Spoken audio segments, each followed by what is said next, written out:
So what you looking for?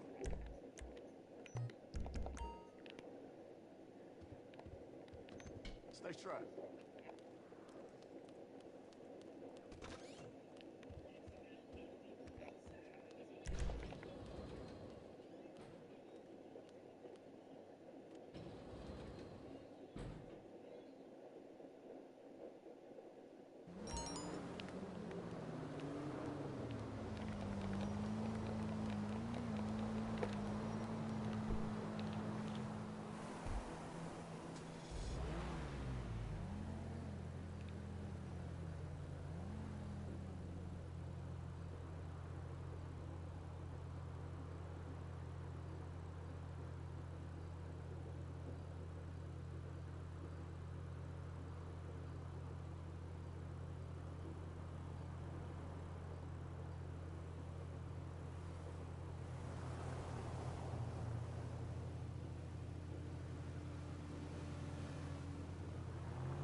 Hello, chum.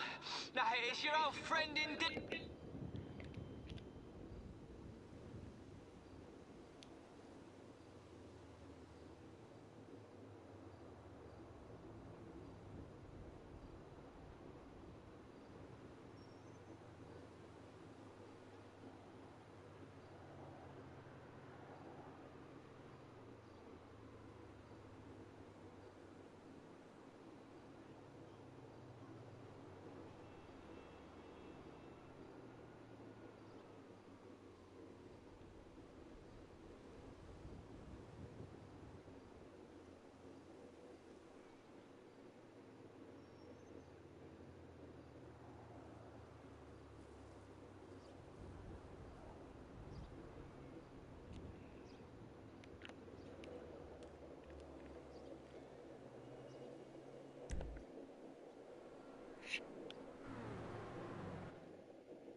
One twelve always sound like they crying. Yeah, I don't like. I think Slim's voice is unique, so it made it. You knew who was who, what group it was, compared to other groups where you kind of like, who is this singing? Um, Let's Get Married. I hate all of Jagged Edge's songs. I hate all of Jagged Edge. I hate all of 112. I like Drew Hill. I like, of course, Jodeci is my one of my favorite male groups. Of course, Boys to Men. Of course, Mint Condition. Of course, I don't hate New Edition. I don't hate them, but I like them way better when they brought Johnny Gill on. So, prior to that, it was like, ooh. Um,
Extra men are helping out a lot, boss.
Look at that gumbo.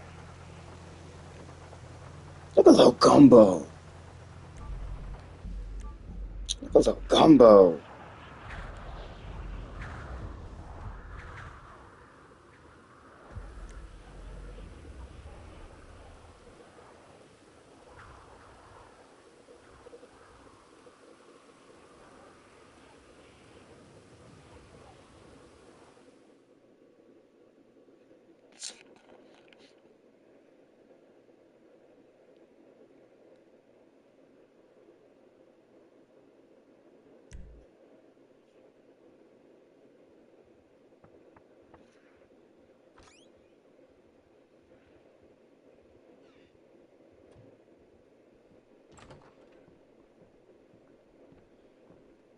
So we're good to go, I think.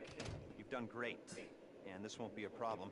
No one is going to want to admit that anything happened here. According to my sources, well, Mr. Percival won't be successfully bidding on any government contracts if he can't stop himself from being robbed. You'll be fine. Just going to require a little bit of finesse. 2 teams, chopper crew, ground crew, all of you will be flying in together. Ground crew is going to jump into the labs, set off the EMP, make their way toward the information we're after while the power is down. Chopper crew holds position in the air, deals with incoming security teams. Once the ground crew has what we're after, you coordinate an evac and meet my contact with the file. Are we clear? So remember, if we never meet again, we never met at all. I love you all, which is why it's best we pretend that nothing happened. And if it did happen, it wasn't me, and it wasn't me because I was never here. Stay strong. I love you all. Love you. And that's how we don't get caught doing naughty things.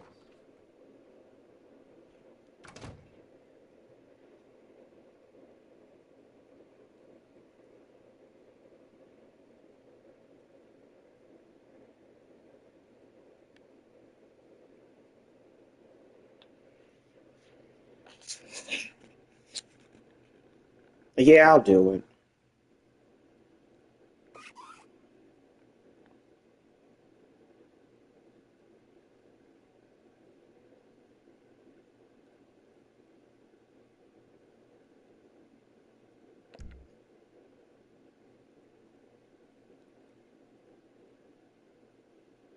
Oh, bitch. What a bitch.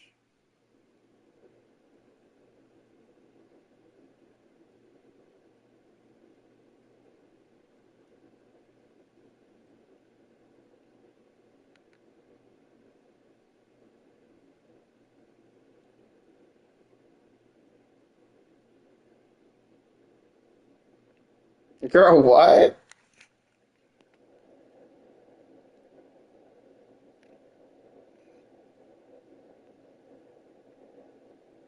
Okay, I mean,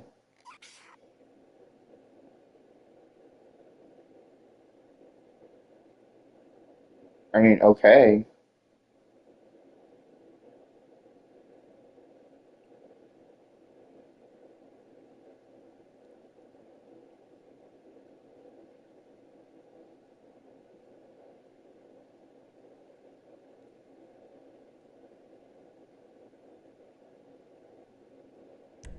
Like, okay.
Bird is waiting where you left it, just north of the Alamo Sea. You're all Who flying in told you together, to so you stop won't be able to get playing? over there. I want this operation over and forgotten about as quickly as possible, so the amount you are paid will depend on how fast it's done. I hope money's a good motivator for you.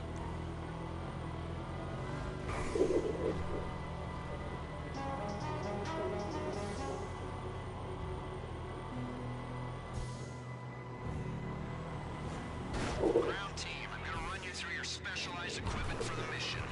1. Night vision goggles. When we trigger the EMP, the lights go out. You'll need to be able to see. 2.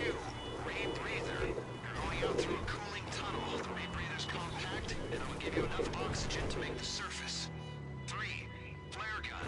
When you make the beach, shoot a flare, and the chopper crew will fix your coordinates.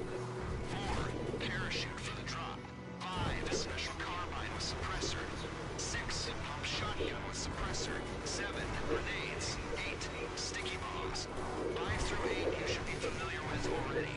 Pilot, gunner, here's what you're carrying. Parachutes, just in case. Grenades, just in case. And sticky bombs, just in case. And we're giving you night vision goggles too. Okay? Alright. You know as well as I do, this operation is the product of hundreds of man-hours and millions of dollars. Unless you believe in string theory and an infinite multiverse, this is our only shot at this. All that work, all that money, for everything, or nothing. That's a lot of pressure for 4 people to shoulder, but pressure can turn shit into diamonds. Or it can turn diamonds into dust. What's it gonna be today? I've got faith in you. Else, much as you can have faith in a ragtag bunch of reprobates, hastily assembled and motivated solely by their greed. Well, their greed and their bloodlust. You don't talk much. Probably don't listen either. But you're effective tools. Let's see if you can plug one last hole for me. Be my tool one last time.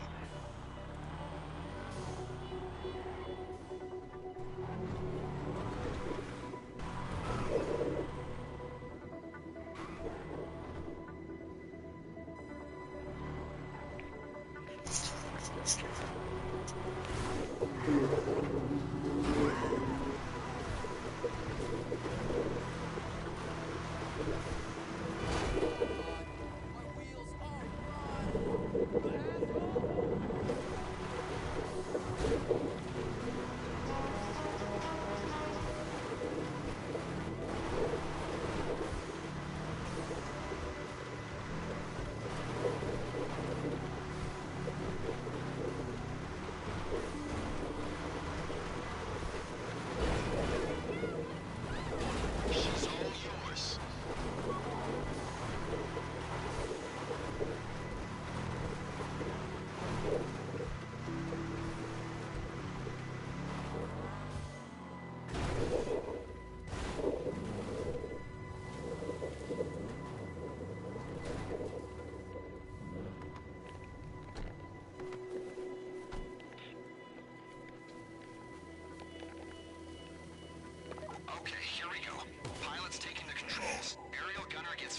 force opposition.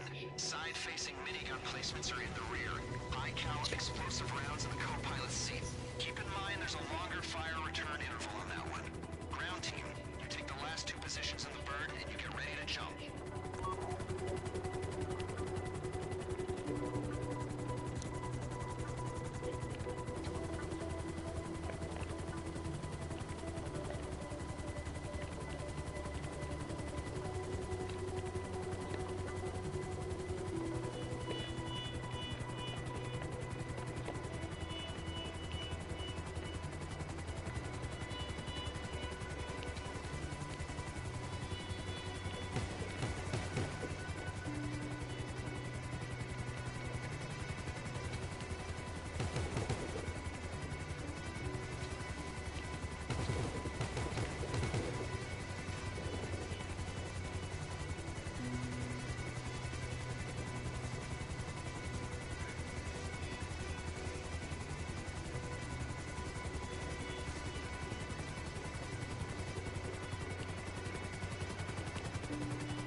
Okay, now, fly out to the lab, gaining altitude. You'll need to be high for the ground team to hit their drop I've zone. recently watched an interview with Boys to Men on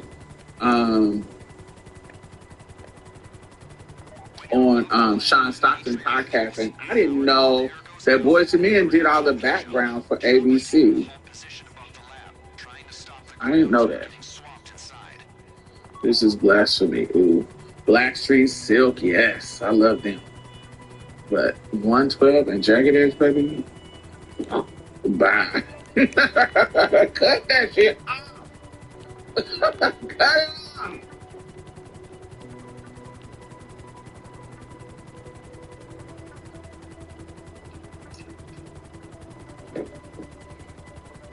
Jodeci, Boys to Men, my favorite boy groups.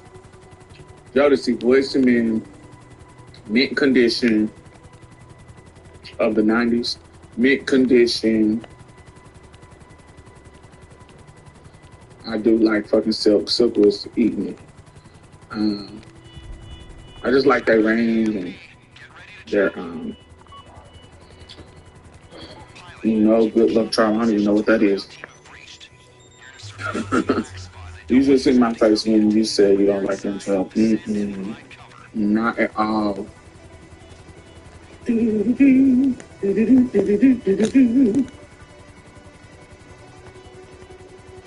Conditions was one of the last full bands. Yeah, and Stokely's voice was so unique and sickening. I never liked Wanya Morris's voice. It ruins Boy to Men for me. Really? Yeah, no. I think that they all had their special something. It's similar to Clark Sisters.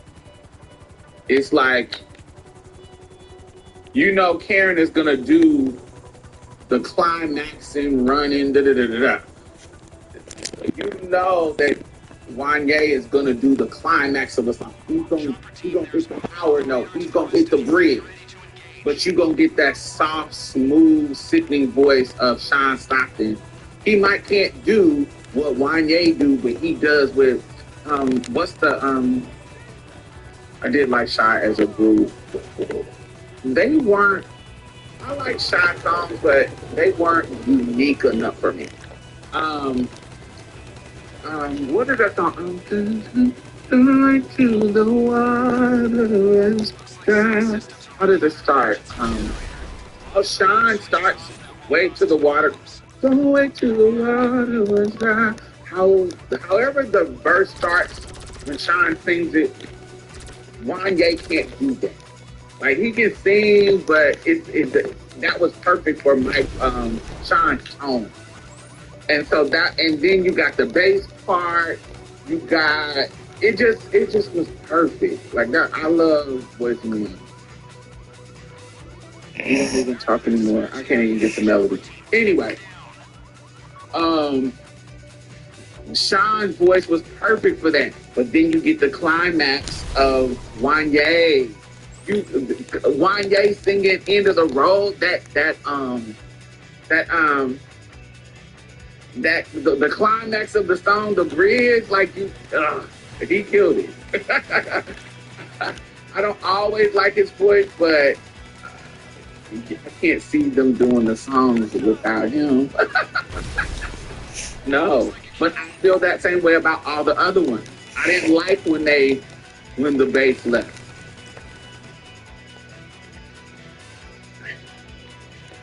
You don't even talk anymore how it starts, but you know the part that I'm talking about. Yes. I saw Silk last time, but they still got it.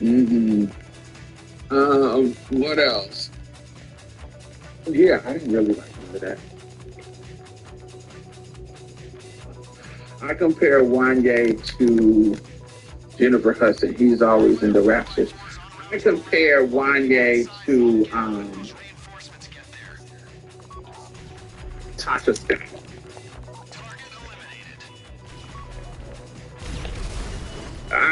There's something very escape about the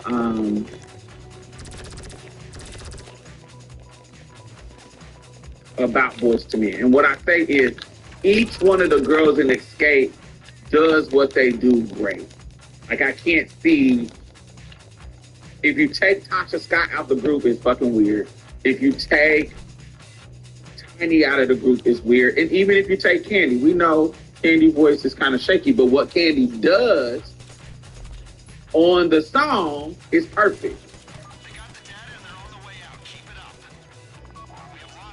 That's why neither one of them had a good solo career. Y'all sound good together. And Tasha Scott, she's gonna do. The beautiful thing about JD is he reined her in to where she can do what she needs to do in the song, and he can rein it in and edit it down to where it needs to be. Escape Sound is Candy's unique tone. I want to give her all of that. Because I think Tasha has a unique tone that's hers. It's all of them together. But that's what I feel about Boyz II Men too. I don't want to hear an all Wanye album. I don't want to hear an all Sean album. I don't want to hear an all Candy Bird album. I don't want to hear an all Tasha Scott album. Girl, shut up. You run too much. I don't know. It's no. Girl, you do too much. And I love also in the video, he was in the interview on Sean's podcast, Wanye said that Whitney Houston read Wanye to Brandy. Whitney Houston told Brandy, yeah, he can sing, but can he actually hold a note? Because he runs too much. Like that's fucking, can you actually sustain your vocal? Can you run? Can you hold a note, hold a melody and sustain the note? Or do you always gotta run? And that's legit. Candy's low register and occasional high note added fun. Yes. Absolutely. Candy added something that the other girls couldn't do. Just like Tasha Scott. Just Tasha Scott. And I think Tiny too. Actually think that Tamika is a better singer than Tasha Scott. But because Tasha could do all of the stuff, they put her forefront. But I prefer Tamika. But because, she could do all the acrobatics, it made Tasha, you put her up there. And I'm not saying she's bad, but I like Tamika feels like a rain down Tasha. And I like Tamika. To me, that's my personal opinion. But understand why at the time of the 90s you would put The ground team will send up a flare, give you a visual on their location. Chef as the closer, like as the climax getter, because I think she had the confidence to do it that Tamika didn't.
Perfect.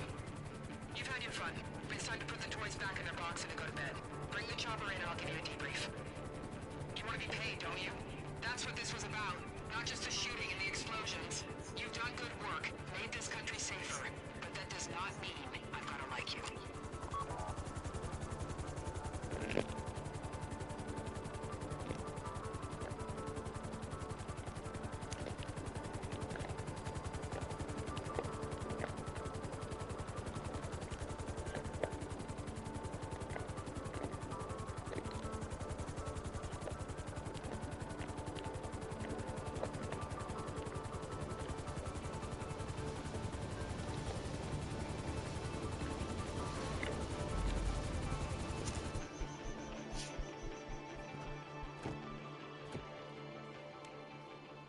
When I ran agents in the field, I had to entrap them, cajole them, threaten them with deportation. You're never gonna know what I had to do. Now, apparently, all you gotta do is give them a couple bucks and a few kind words. I guess there really is no accounting for stupidity. But, and I'm serious now, as stupid as you are not gonna talk about what happened here. Because your usefulness to us, well, it just ran out. And for God's sake, I hope you're professional enough to get rid of the evidence.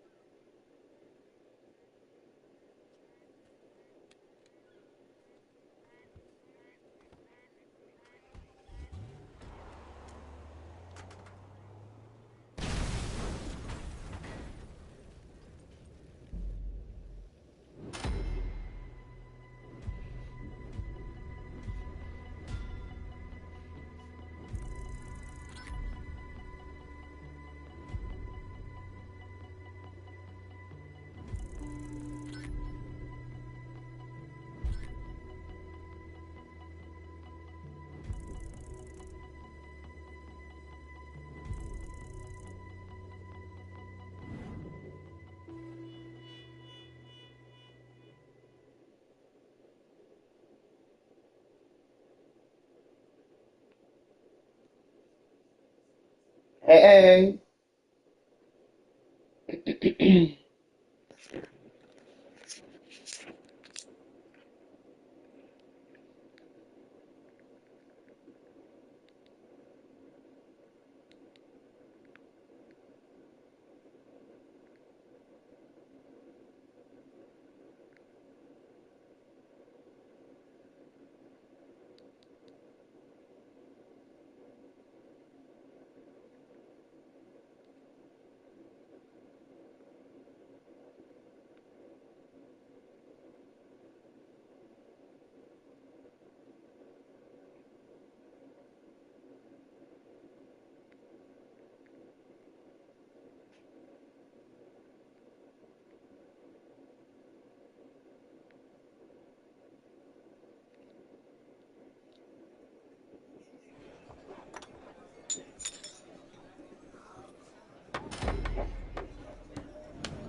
Yeah, baby.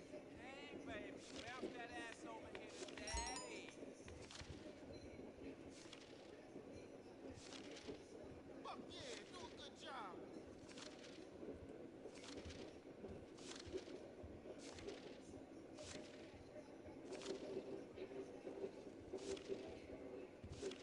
Fuck yes! I'ma ride that ass to the cows come home.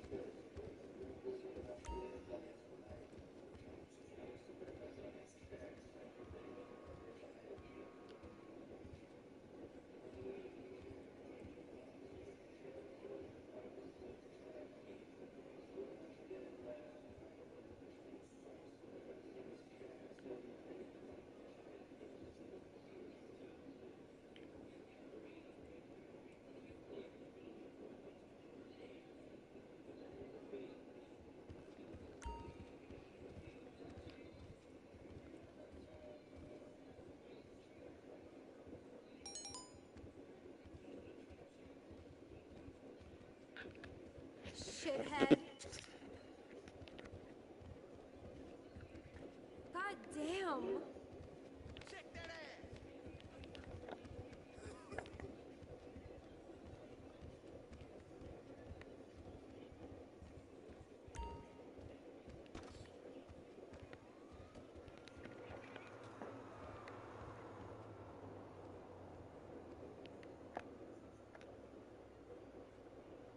up from Paris, France. She's sexy. She's French. The lovely Fufu.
Okay, lesson 3 in Captain Darcy's Deepwater Diploma. Cultivating your associates. Go to the airport. I'll tell you all about it.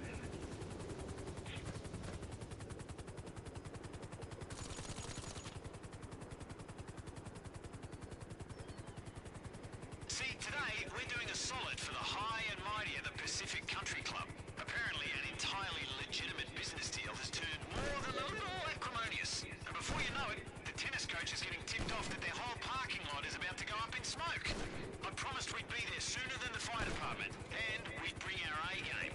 The Coast Guard have those aerial firefighting planes down at the airport. It's time to get airborne and put out some flames. Once the country clubs go, the yachts are next. Believe me.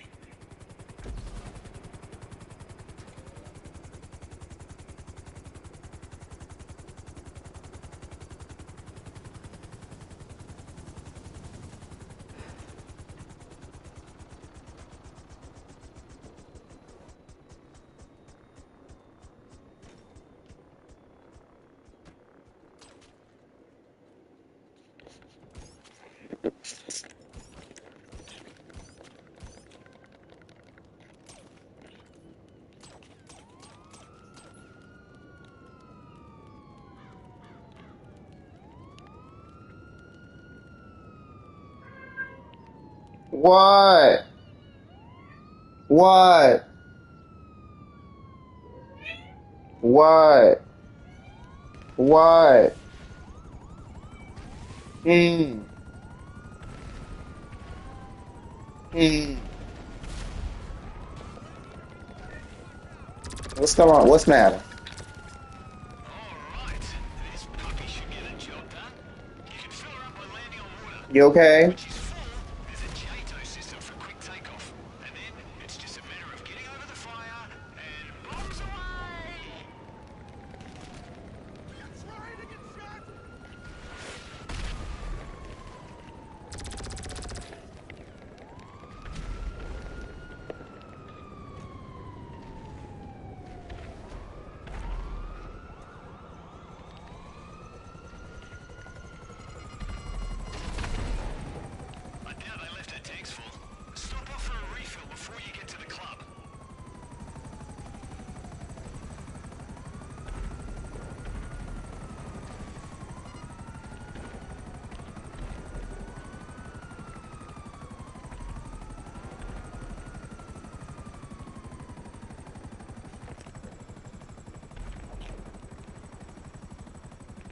The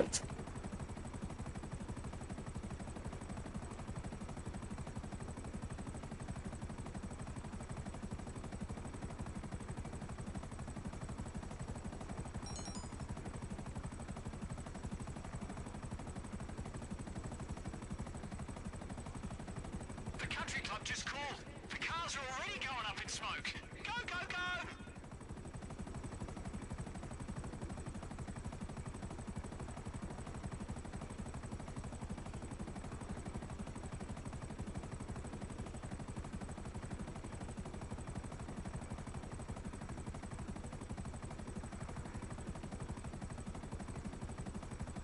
Don't forget, that plane can do VTOL, so you can hover in one place, if that helps you hit the flyers.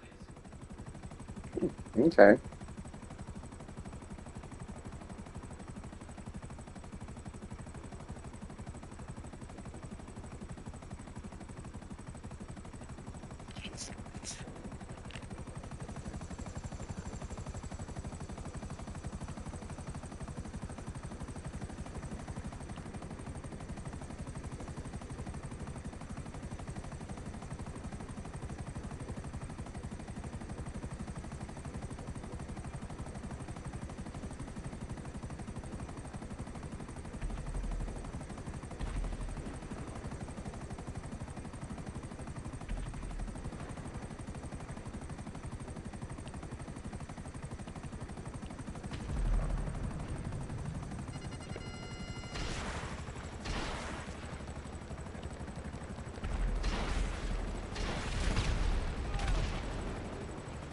Come on, some serious credit is on the line here.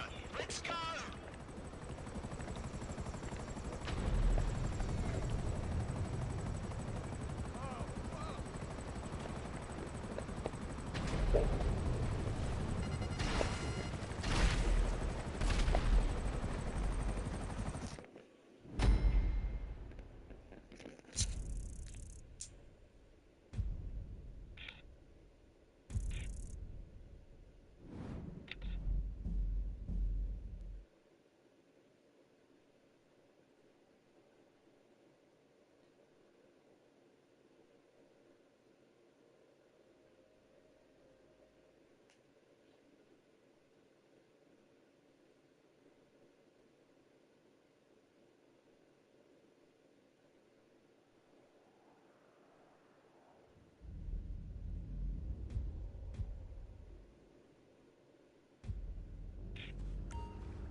You all finished down there?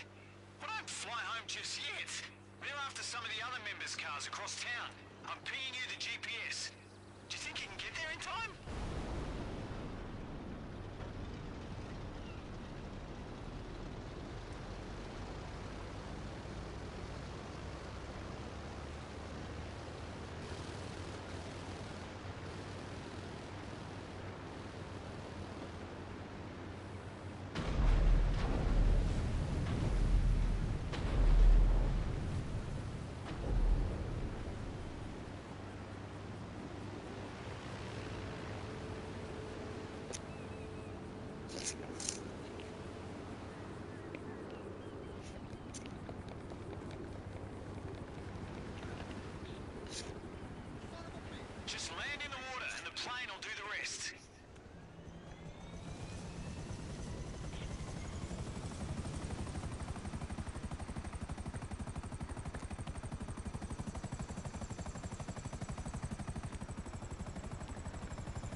A Tula.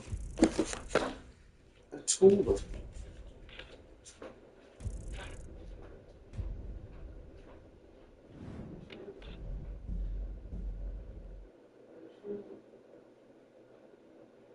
A gumbo. A gumbo. A gumbo. A gumbo.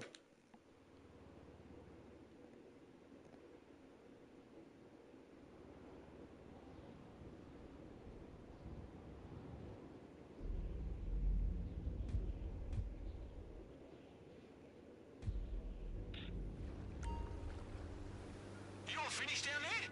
Well, don't fly home just yet. They're after some of the other members' cars across town.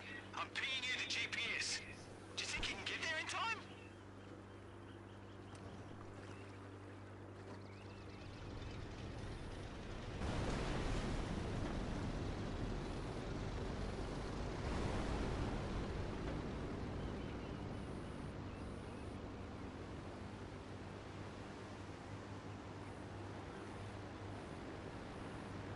Just land in the water and the plane will do the rest.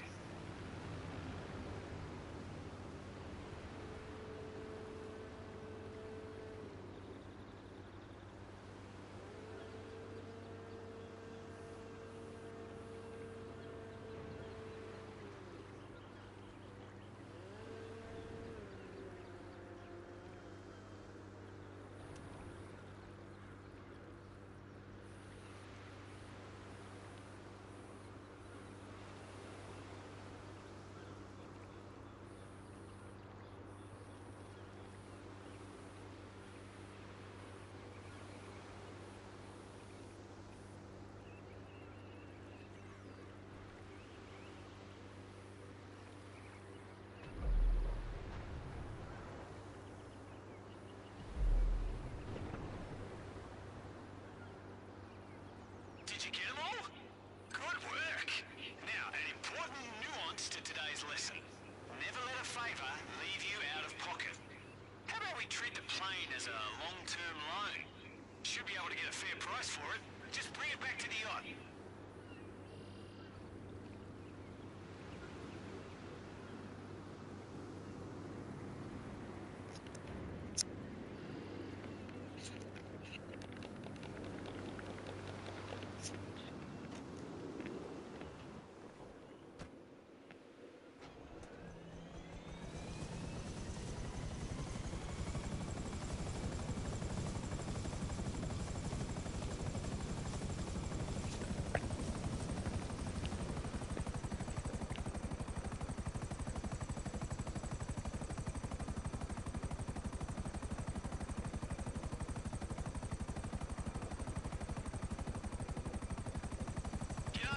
As weeks go, this was an easy one.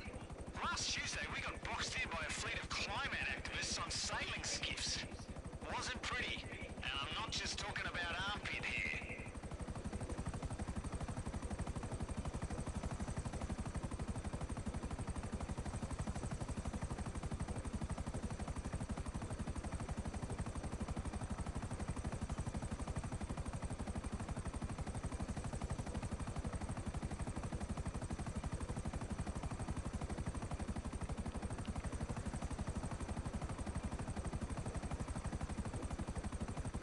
Good to see you. Just drop down on the water anywhere nearby. And boss, I've got to say, we're running a tight ship these days. You're a natural.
You elevate holding a note over running. I elevate somebody who can do all of that shit.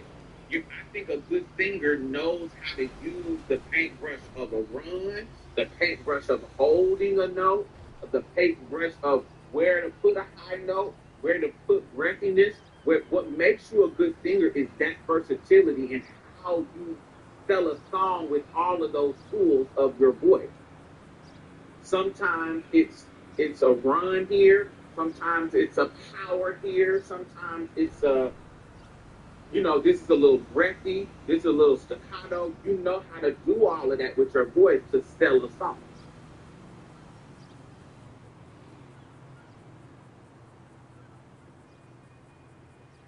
Yeah, dynamic.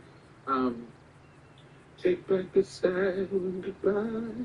Bring back the joy to my life. Bring back the smile. That's why Tony is one of our divas, because she knows how to.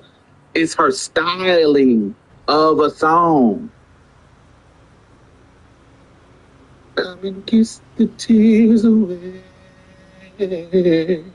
That way. I need your hugs to hold me now. Life was so kind. Bring back those nights when you held you beside me. Unbreak my heart. Say you love me again. It's she knows that's what makes you a diva. That's what makes you skilled at it. You know how to do it. You know how to when to run, when not to run. That's a part of your artistry. That's a part of it. That's just what it is. Who is your top 5 female singers? Oh my God. That's a lot of, that's hard. I think I already done this before. But thank you, Wade. Top 5 is gonna be, whoo!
All right, so definitely 3. So yes, Karen, Brandy, Shaka, Whitney.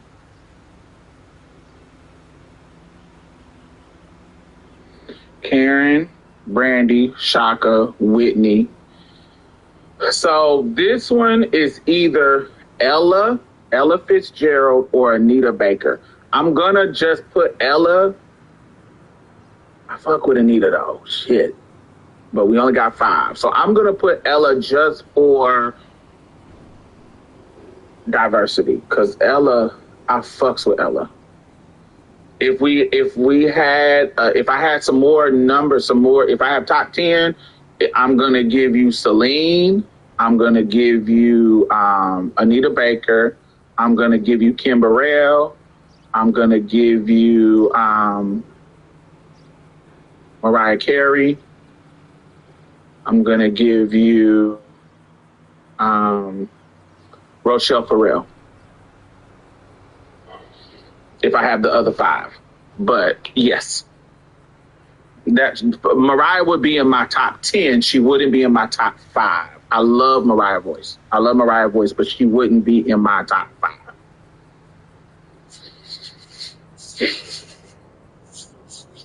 I forgot about Tony. I fuck with Tony, but it's in my top 10. It's so many rooms that I need to have. She in my top 20. She probably my 11.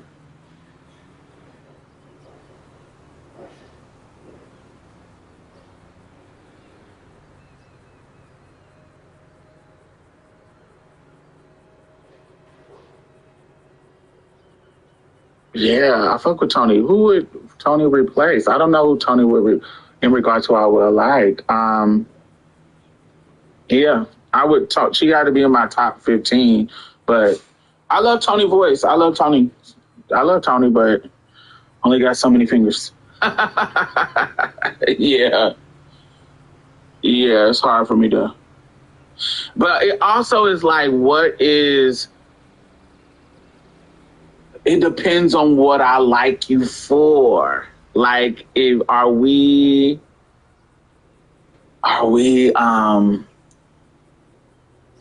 because there's certain people that hold a very special place in my heart, like Janet Jackson. Janet holds a particular place in my pop zeitgeist. Like, if you ask me who's my favorite pop divas, I'm gonna tell you Mariah, Whitney, Janet, Madonna, and Beyonce. if you give me my top 5 pop divas, those are the people I'm going to tell you. Beyonce, Whitney, Mariah, Janet, and who else did I say? Beyonce, Whitney, and Madonna. Yeah, Beyonce, Whitney, Janet, Madonna, and Mariah. If I'm talking about pop, I ain't not just the pop girlies. I do like Rihanna, but I like Rihanna in the way that I like Britney Spears. They mean something to me, but it's for something else. They can't be in my top 5. Janet and Leah are the whisper queens. This is gonna gag y'all, but don't nobody make a fuck song like Janet. I think sex songs, if you take R. Kelly out of the equation, I think Janet, other than R. Kelly, I think Janet makes the best fuck songs. I mean, her sex songs, Would You Mind? I think she makes the best. I think R. Kelly, when it comes to that, we don't fuck with him, but he put sex in the the sex song, he wear it out. But if you take R. Kelly off the table, I think Janet makes the best fucking fuck songs.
On the planet.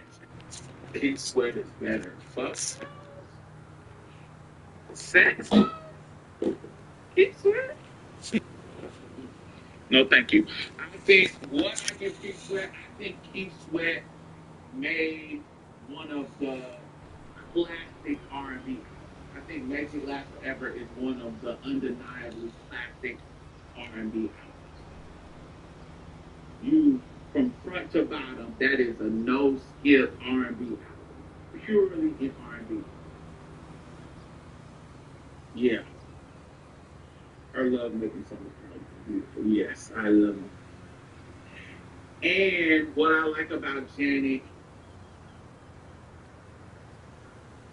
Janet does Janet very fucking well. Janet can sell you a song. You cannot tell me that Janet's Again wasn't a superb vocal performance. I think that vocally, again, again, that was one of Janet's best vocal performances. It gives me chills anytime I hear it.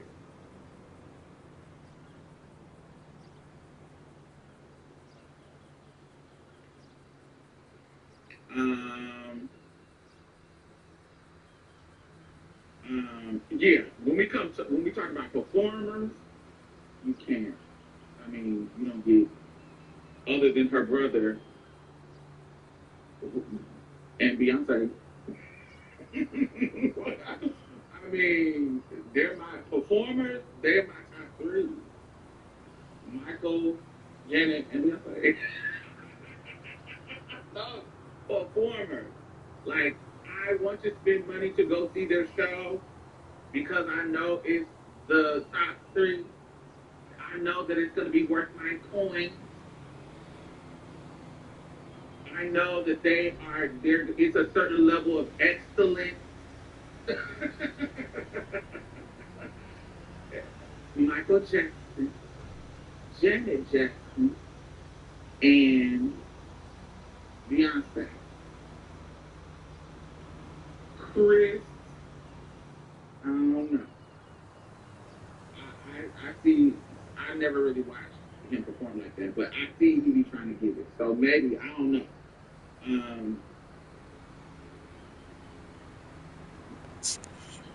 I think I actually think Madonna ain't that too far behind though. She may not. She gonna give you a show. I feel like she gonna put her foot in the show.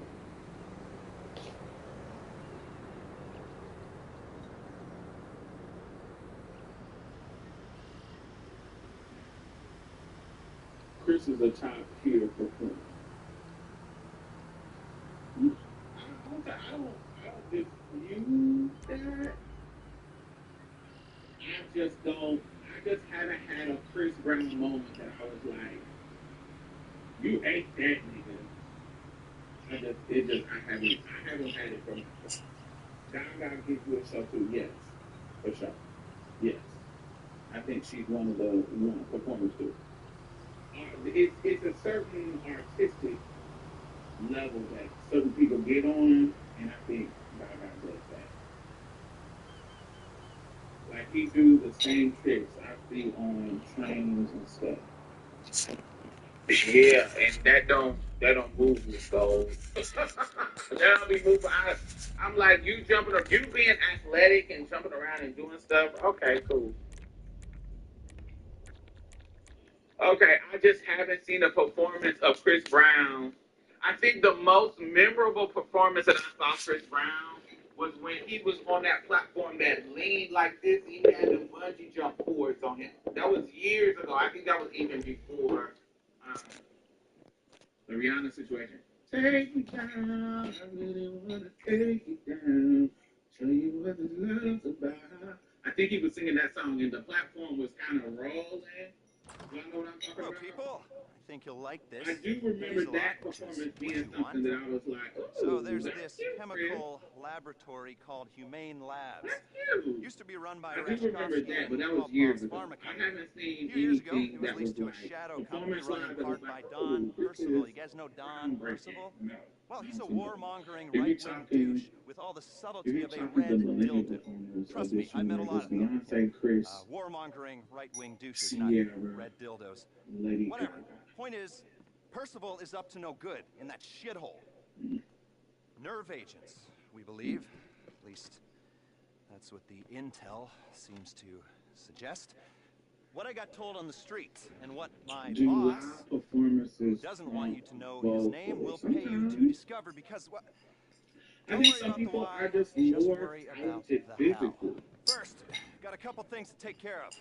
Get the Humane Labs key codes and the armored I 4x4s feel like Sierra everyone's guarding was the place. on the You'll was do on the the key precipice code exchange just off of Elgin becoming Avenue. our new You're Janet. meeting with somebody who's had a bit of trouble with the Bureau, so please use caution. But I think One of you is going to do dancing the ability, exchange, she one of you is has a bodyguard, chops and to the other two are dance. going to be lookouts. The armored 4x4s belong to Merriweather Security Consulting, which belongs to Don And Percival, who vocally, is she running was kind of Humane Labs. similar You'll to find the Janet too. Merriweather I think insurgents on she could have exercise at easily went Davis into Courts that in lane. Blaine I don't County. know All if right, people, doesn't matter what I don't order know you what do this happened. in, just get it Because done. This will sometimes pay well. her No songs questions be asked. giving. We never met. I think her song choices be. I don't think she be always getting the song choices. I think she should get certain songs. Like when she came out with Body Talk, when she came out, even was it Love, Sex, and Magic or something Magic? What was the song about magic? I really thought she was gonna kind of do something. Even that fucking, I really, when she did that song with Chris Brown, I needed them to do a more sickening dance breakdown because that's what we fuck with y'all for. So I was expecting them to do something more like Janet Jackson, Michael Jackson Scream, where it was, I wanted them to do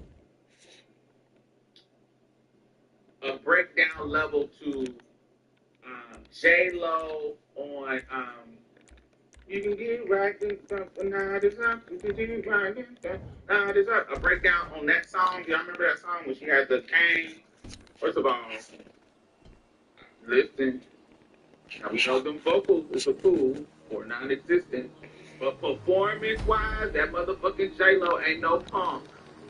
Performance-wise, I don't think J-Lo, I don't think a lot of girls give her the credit she do for her performance. Okay, you're going J-Lo, for the codes. I'll tell my contact to dance meet you off forever. Elgin Avenue. I think that breakdown.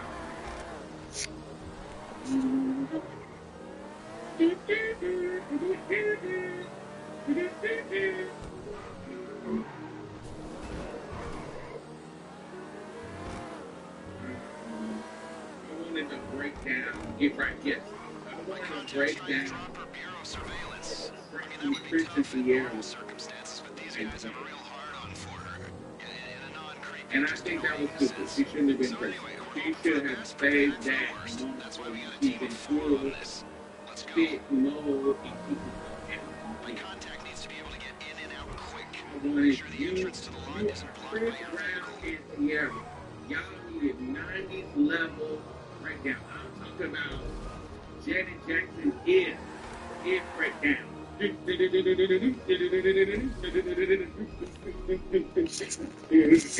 needed that. I needed Janet Jackson is level dance breakdown. That's what I needed from Chris Brown and Sierra. You don't give me no motherfucking non-dancing bullshit. That's what I want. Chris be singing sometimes. Sometimes his vocals be on something. I can't say that Sierra vocals. I don't like her vocals like that. But she be vocalizing enough to where I feel like I'm giving you a song, but I want to dance something with it. Janet Jackson, yes, I needed Janet Jackson on my screen right now. I wanted more of him when I loved it because it was a sickly video, but I wanted Janet Jackson, Tina Landon level Rhythm Nation 90s level choreography that breakdown music club where, honey, we got a minute of dancing. Where we got a climax that leads to some dancing, like Janet Jackson. I think that's one of the most iconic dance breakdowns. Is remember the time breakdown that level. We're talking about we're talking about where there's a moment in the song where this is about learning the dance, where everybody is doing TikTok videos about that part of the song. That's what I wanted from Sierra and Chris, and they didn't give me that. Didn't give me that at all. Y'all got me talking about these kitties. That breakdown is iconic, absolutely. She took Ashanti's vocals so she could. So we took her credit, but she is a talented girl. I don't think she took Ashanti's vocals. Ashanti got paid to do the vocals, to do the backgrounds, like many people do. She knew what it was given. She did the demo. They left it on there, girl. Wasn't nobody fooled by J-Lo. We knew J-Lo ain't no singer like that.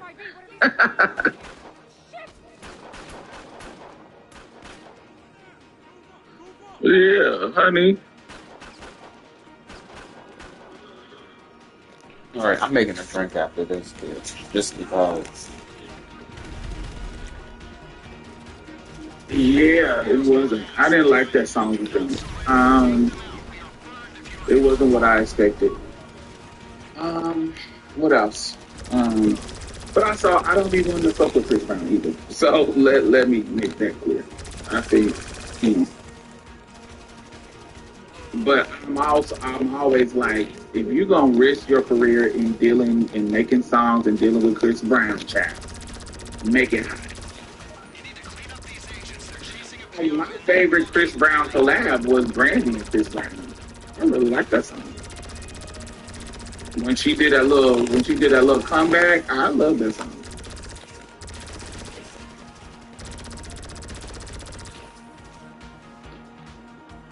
Mm-hmm. What else? Put It Down was fire. That whole album was that was a good comeback.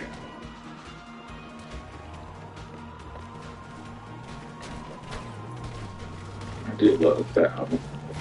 I don't care what about nobody's millennials got the best music. 80 to 96. You have all the heavy hitters.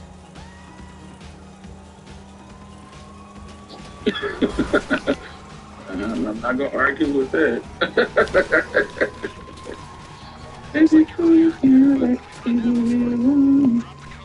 I wish Brandy would have wrote on that album. I don't be needing everybody to write on the album. Sometimes I just need you to vocalize.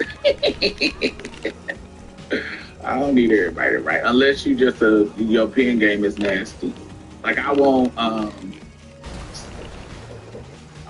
people who pen games I like is who is your favorite writers? Like who is your top 5 songwriters? Songwriter for me is gonna be Babyface. That's my number 1 favorite songwriter, Babyface. Mariah is, I don't know if she is my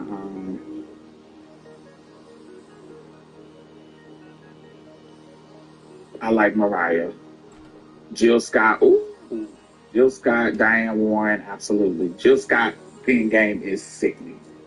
Woo! Jill Scott, definitely one of my favorites. Definitely Diane Warren. Tank of the Bay. I haven't heard enough, but I have heard some of her songs that I really, really like. R. Kelly, yes. For sure. Yes. Definitely. Hate to say it, but yes.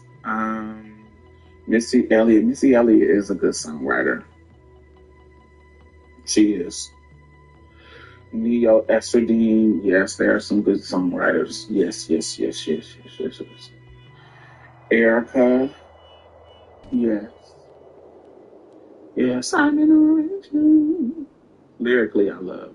My it's not my favorite songs from Erica, but lyrically, Jasmine and Pen Game is nasty. That mother, I feel like I know everybody loves Hotels. That was a cute little comeback, but I felt like reality show, that album was slept on in regards to writing. That album was fucking amazing. Brian Michael Cox, he got weak.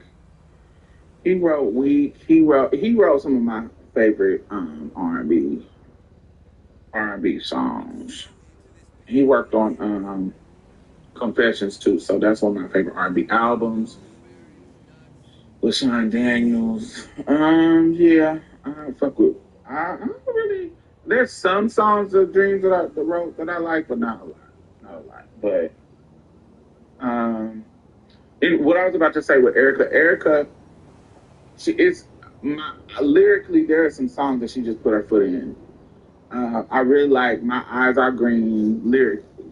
Um, Orange Moon was fire lyrically. You don't like Scissors Pen Game.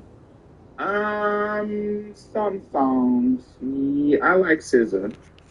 I like Scissor's unique sound. I like Scissor for the same reason that I like Sade.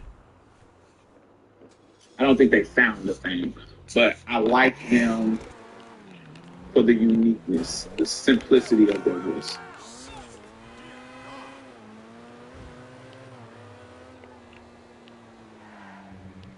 He worked on Monica Still Standing album.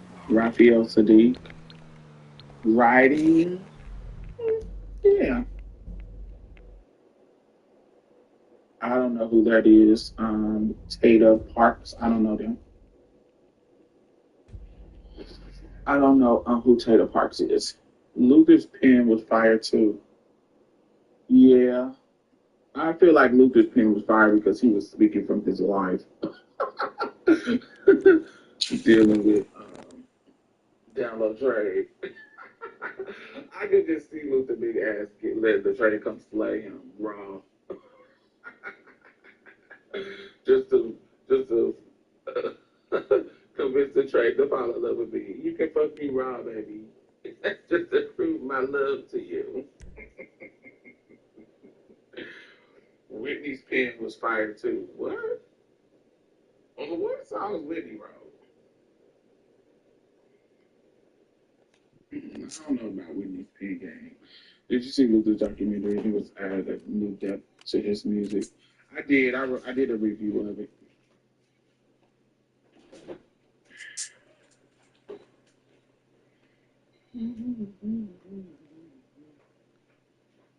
Oh yeah, Whitney wasn't no writer. I don't know no song that she ever wrote.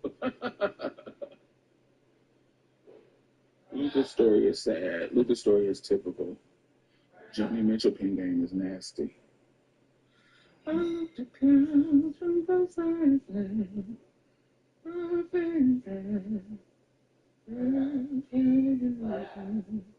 recall. I really did no plan at all. Yeah, her pen game is nasty. And uh,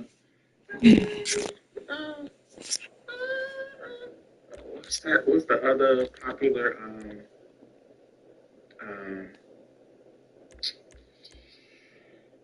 how does it go? I can't. The melody can't get Classic. in my head. Popular by Joni Mitchell's. Uh, I think I'm falling in love again. Well, how can I catch the melody? I think I'm falling in love again. Yeah, I can't catch the melody, but yes, help me. That's the name of the song. I love that song by Joni Mitchell. Um,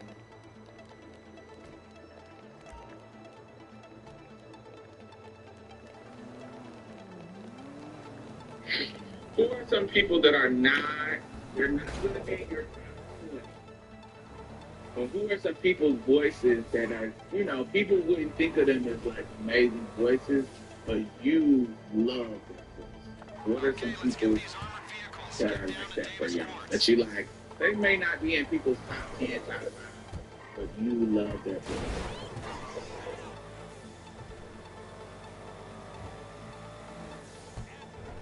Man.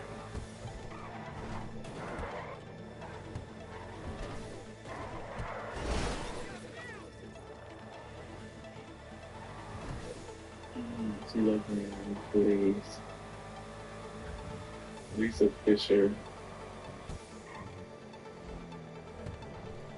Lisa is in, like if when somebody says they're in favorite background singer, Lisa is that.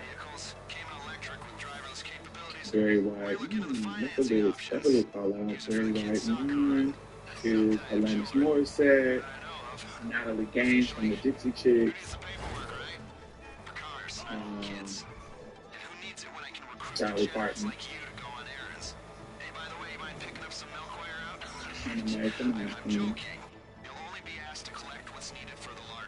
I feel like Rochelle Farrell is one. She's just like a voice, just like a kid. Rochelle.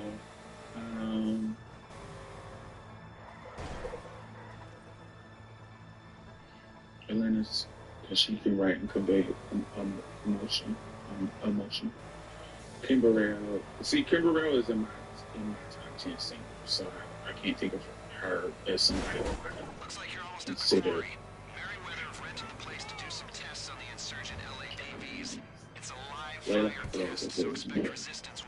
Kimberell, it's very few people that you talk about that wouldn't put Kimberell on their top 10. It's very few. That's why I wouldn't consider it again.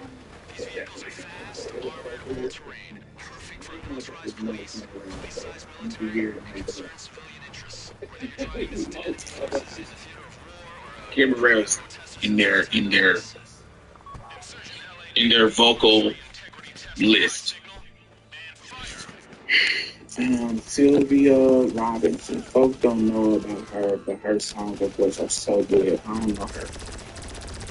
She evil, but she's a master of influence. Yes. Yeah, you don't.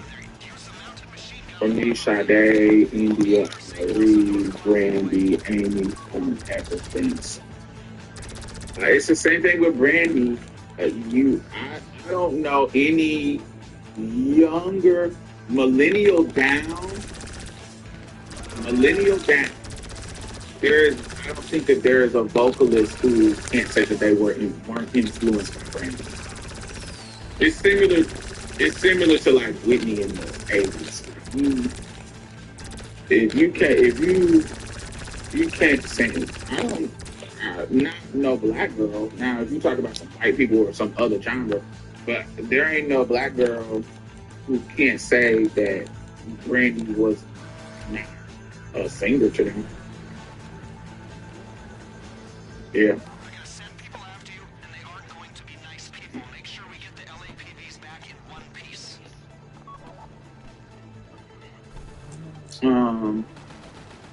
But I don't be having conversations about Brandy like that because I feel like Brandy.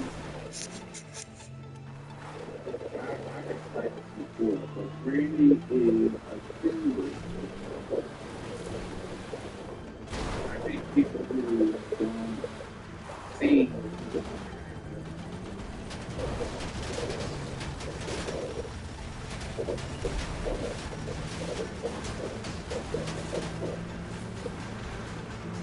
Yes. I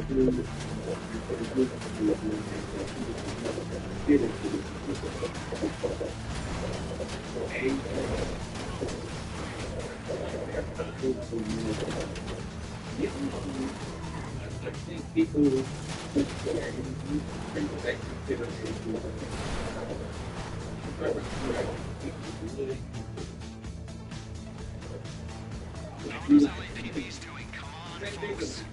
People,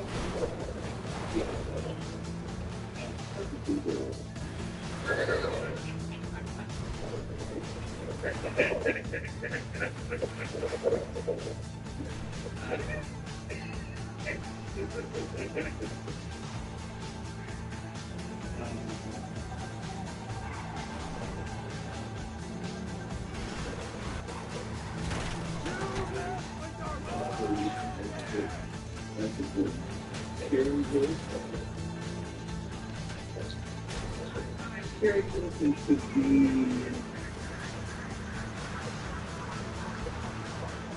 Very good to Some of us have got other things to do. Putting in addition paperwork for the LS industry leaders doesn't happen every day, okay? It's bi-weekly. It's not The other unique professionals that are involved to be like, ooh, you have a unique thing. Sherry Hilton sounds like a run-of-the-mill people. She doesn't sound like. I don't find her to add anything to the landscape of R&B.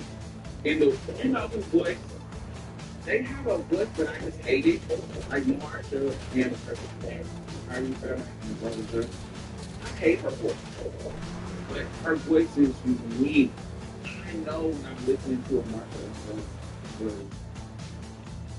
I can hear her. Oh, that's Marsha. But I hate her voice. But I love Butterflies. I love when she was in Florida and did that sexy song that they did. I don't consider Jasmine Sullivan to be obscure.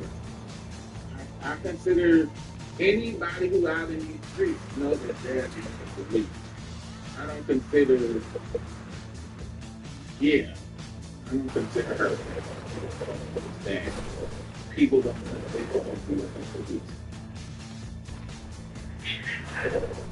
Want to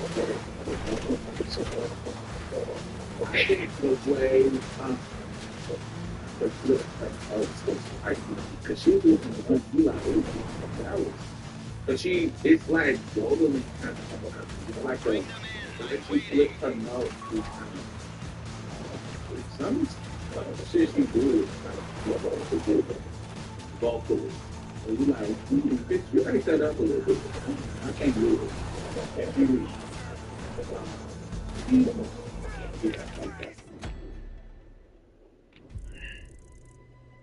That yodel is natural. Yeah, she does a flip, and she be doing flips in her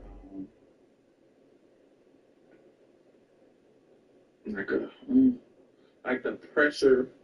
It's really hard to explain, which is what makes it unique um, for me when I hear her song, when I hear her sing. And sometimes it sounds really good. Like it is definitely a staccato in there sometimes too. I can't even fake it. Like I can't even pretend to do it. I can't even do it.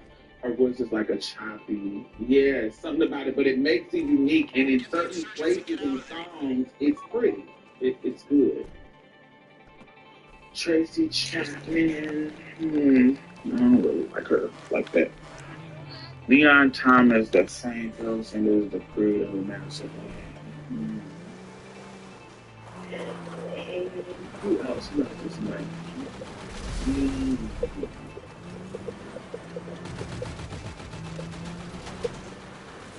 I don't know. I think Macy Gray is somebody who I think what makes their voice cool is that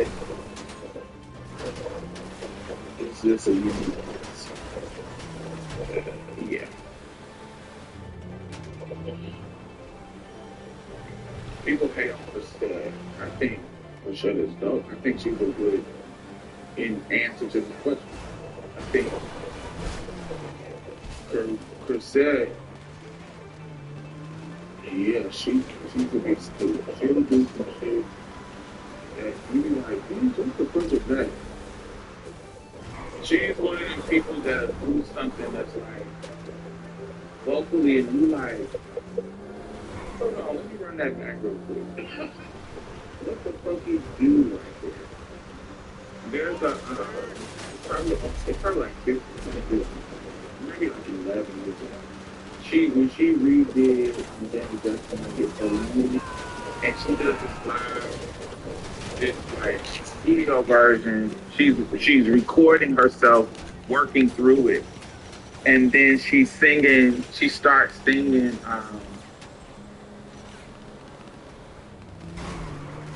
She starts singing. She starts singing the song in a different way. She said, "Oh, let me try to do it like a crooner," and so then she started doing it like Anita Baker. And then she started, and she did this fucking run. I was like, bitch, what? And it was kind of like a run and a scat mixed, blended. And I was like, bitch, what the fuck was that? Like, and it just was so difficult to do. Like, I just kept running it back, running it back, running it back. Let me see if I can find it. Because I bet you I'm in the comments. Like, bitch, what is this? Reset Michelle.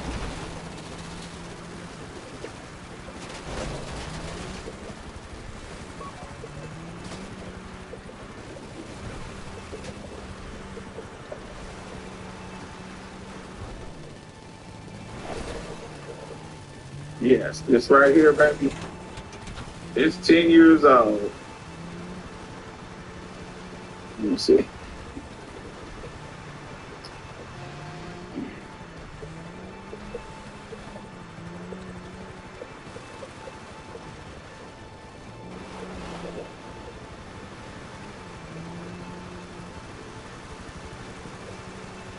If you look, I'm in the comments. That comment put it there. Yeah, but distance is sickening.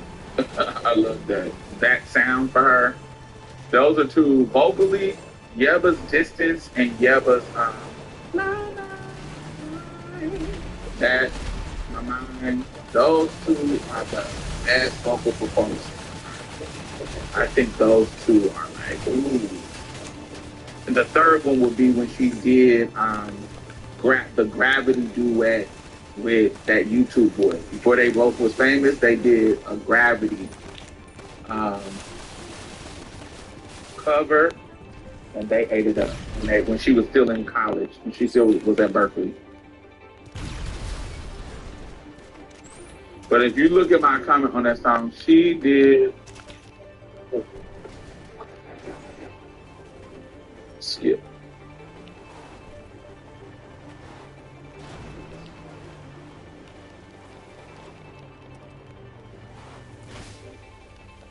Listen. I tell you, we only needed one of these. Other one's a spare. You're gonna be going in the one without a gun. Don't want to draw attention. Pull the electrics, strip the plating. That right there. Notice the difference. Get your ass out of here. Get out of my face, Cassette. They used to wear me out. Somebody brought up TLC. Macy Gray is in the T by Lane. Really? Yeah, no.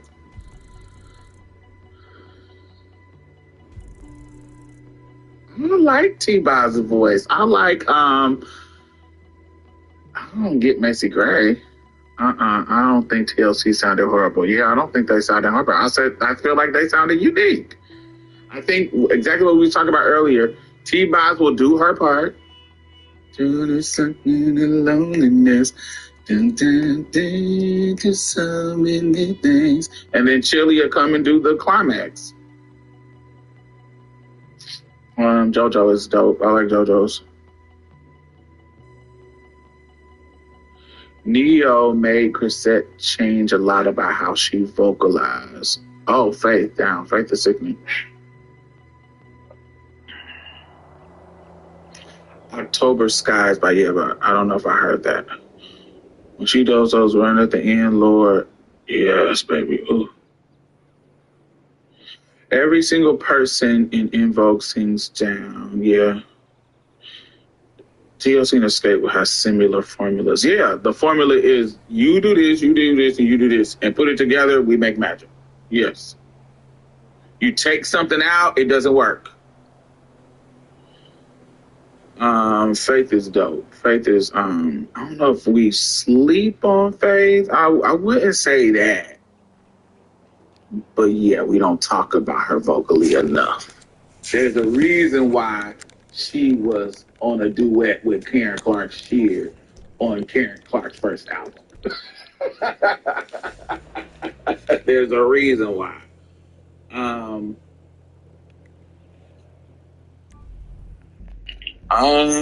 I think Tamia is a good answer. She's not talked about enough.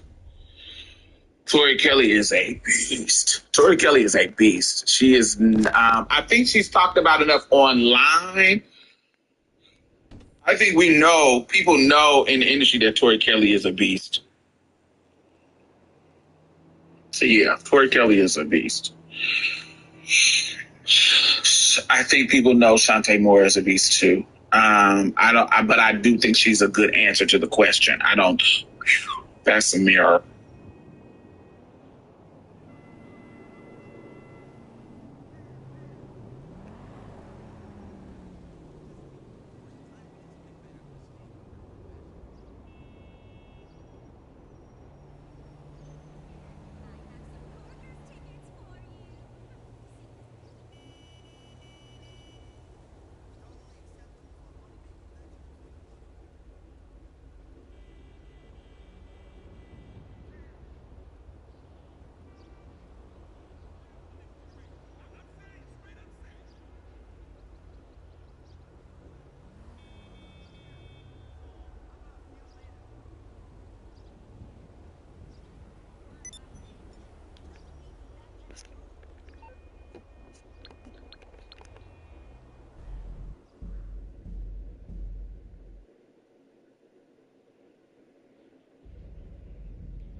Loquacious.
Well, that's some hoe shit.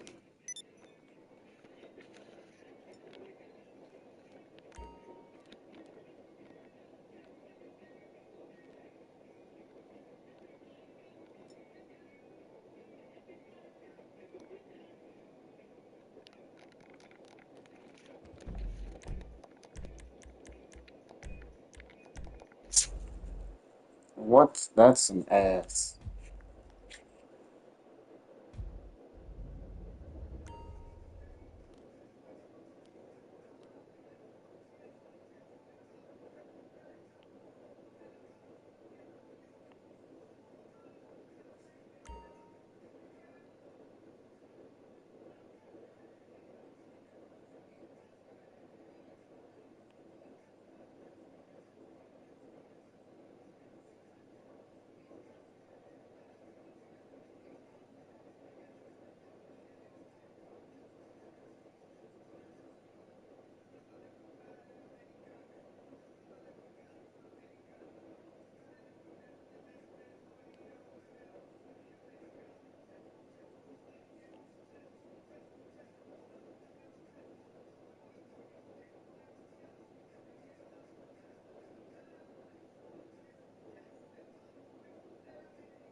The one and only. All right, let's talk.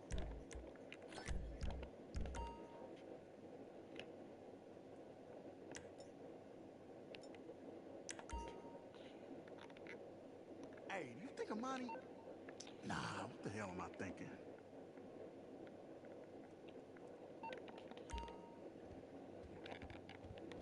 Keep your eyes open.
Boss at main entrance.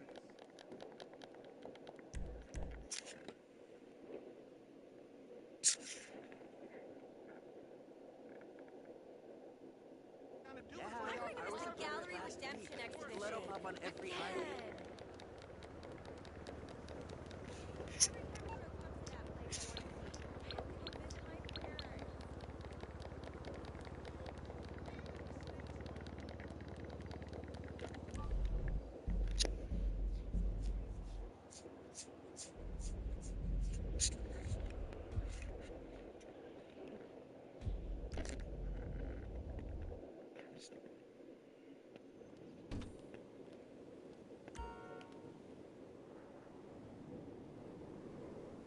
Else is still in shock at what has all happened. Oh, he deserves it. He earned it. It's all him, for sure. We all know you, Ned. For me, it reminded me of my grandpa. It reminded me of a love my grandpa had shown me, you know, in his life. And I want to thank you for watching. I'm Paula Newton in New York. World Sport is next, and I'll be back at the top of the hour with more CNN Newsroom.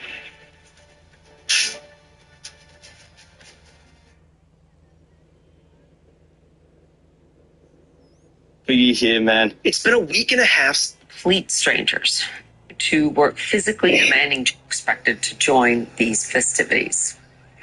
It's nice to see that. Now, here in the United States, many senior citizens are financially unable to retire and continue to work physically demanding jobs.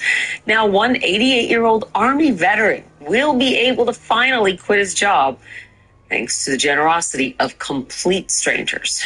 Brett Gass of the affiliate WXYZ has that story. You can just focus on me.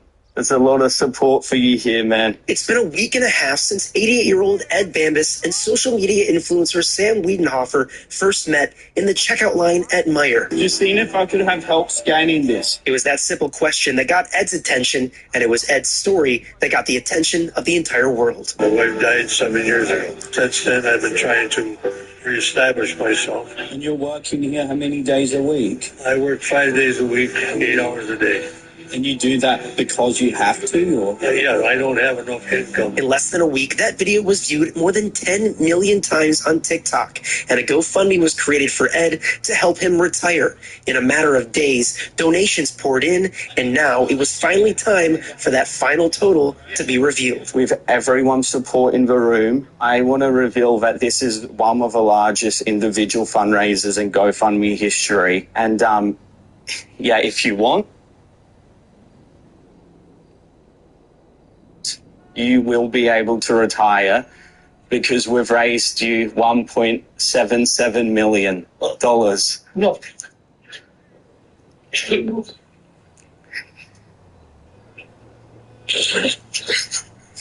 In a room full of supporters, Ed was all smiles and tears, especially knowing his biggest supporter was only there in spirit. I wish my wife were here. But it's something that dreams are made of, trust me. Yeah, from my beginnings to here. I actually had someone nominate you from this store and said you're very hardworking. Well, I try to be. As for that person who nominated him, that was Lexi Wallace, a 26-year-old shopper at Meijer who, like everyone else, is still in shock at what has all happened. He deserves it. He earned it. It's all him, for sure. We all know you, Ned. For me, it reminded me of my grandpa. It reminded me of the love my grandpa had shown me, you know, in his life. I want to thank you for watching on Paul and Newton in New York. World Sport is next, and I'll be back at the top of the hour with more CNN. Killing them so long as they are poisoning our people with narcotics so lethal. Joy? Wait. I think she just knew. I think, honey, people know she's a beast in her genre. She's in jazz. And so anybody in the jazz field know that motherfucker, that's why she came and won the Grammys. Kiki Wyatt, yes, I think people know. I don't think she slept on vocally. I think people know that Kiki, like Kelly Price, I think they're in that same. You call Kiki and Kelly when you want to do a sickening ass tribute, you know they're gonna sing down. Twinkie for vocals, pen, arrangement, and producing. True, I think it's just wanting her to have a mainstream Amy Winehouse moment too.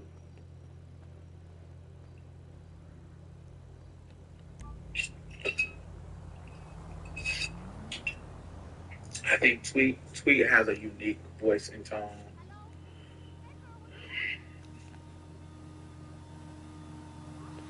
Yes. I want her to have a mainstream Amy Winehouse. I want her to have a Michael Bublé where it is still jazz, but it's crossing over into pop because it's so good. But I think because she's black, it might be weird. They might be haters. I want to see Samara Joy and Michael Mayo do a whole album together. Y'all know who Michael Mayo is? Summer Walker is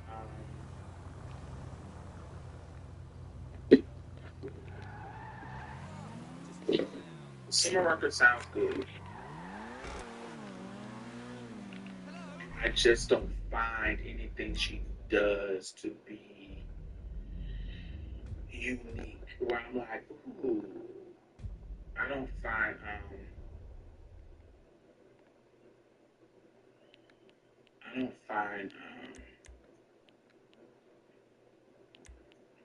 want Summer to be unique. She does what not vocally, but she fills a void that Mary J, um, Keisha Cole, she in that lane where it's like I'm the hood vocal girl, right? I'm not vocal. I'm the hood R&B girl right now. So there was a lane that Mary J. Blige filled. Does it make sense? Like where it's like she writing songs that speak to the hood, but her voice ain't really giving what I need to give.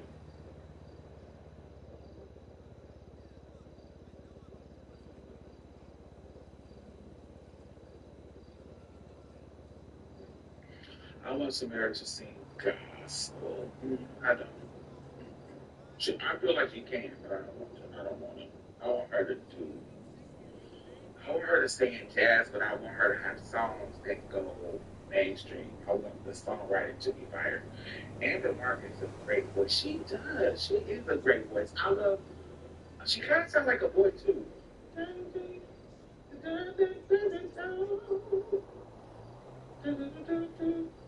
I don't know the words.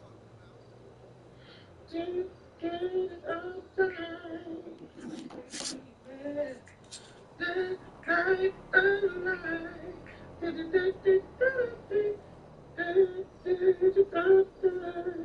don't know the words, but if you know her music, you know that's what song I'm talking about. I love that song.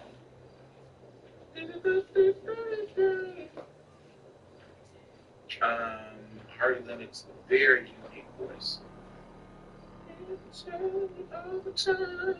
Hardy Lennox, very unique voice, and I like it. I like her voice. I think you know when you're listening to a Hardy song. And I like people with voices like that. I like people where they don't sound like nobody on the radio. They sound like themselves. You build songs around their voice. I didn't know that you listen to jazz. Absolutely. I listen to everything. You tell me a genre, I'll listen to somebody there. I listen to bluegrass. I listen to Alison Krauss. I listen to everything. If it's good, it's good. Emile LaRue, I think she has a sweet voice. I think she has a unique sweet voice. Alice Smith, ooh. Alice Smith, it has a voice that snatches my body.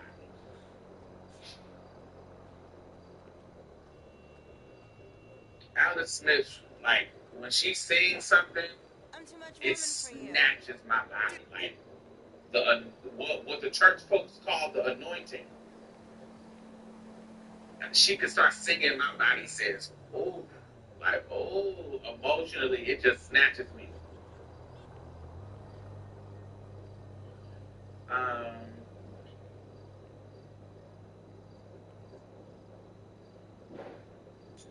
I like Duran.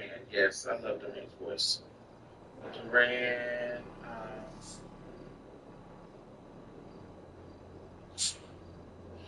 I like Duran's writing too. There's some certain he makes gay culture songs he'll make songs out of gay culture, which I love. Jasmine is amazing. I don't know who that is. I gotta introduce him to her. I don't know her. Oh, to the man. Who you gonna run to? What her song 7 Feet Deep. Really, it's a bunch of songs. If you put a spell on me, baby, I'll be in shambles. You put a spell on me. 7 Feet Deep. The song she did with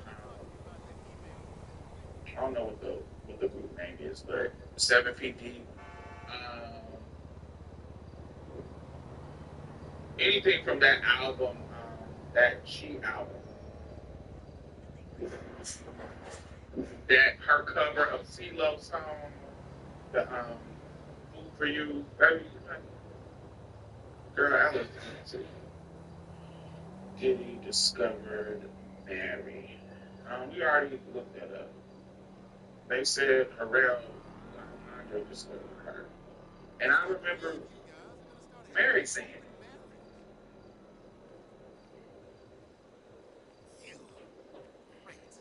Dad, I'm glad you guys have both promised to use protection. Okay, What about Jen? What she does good for you? As far as like snatching your body. Jasmine is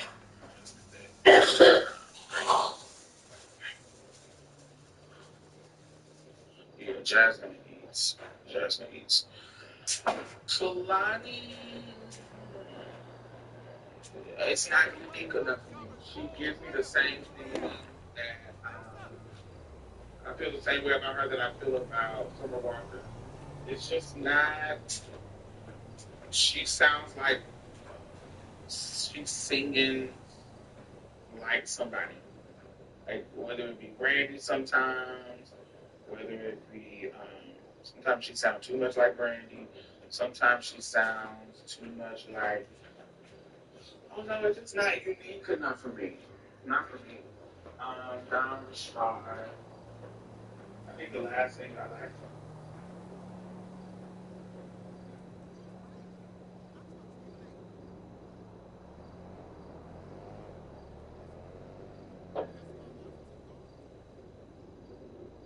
I knew it was you. I finally got one of those phones that shows the number of who's calling. You know I don't like it, but it sure is convenient. Oh, why did you call me then? Okay, call me back when you have more time. Bye now.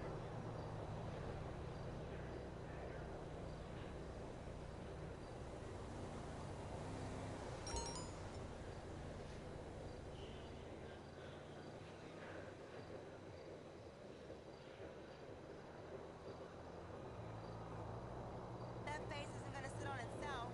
It's all good.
We'll see about that. Watch. That's the way it's my watch. It's a '90s iconic voice. Dance music in the '90s. The diva was Martha Wash. Even though they was playing her face, but vocally, you know it's Martha Wash.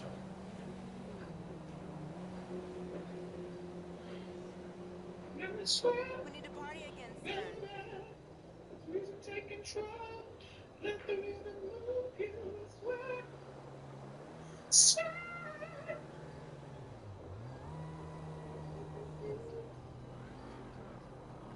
Let the rhythm move you.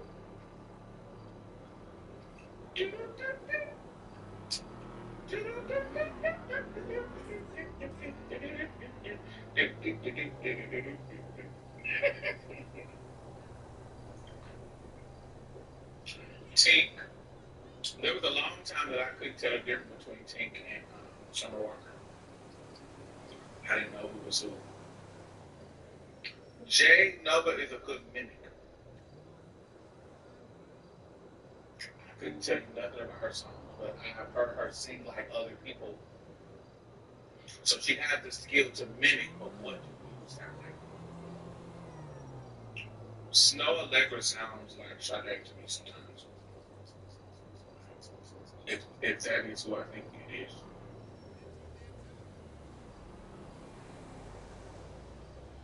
Diamond Snuff was the Slater. What does that mean?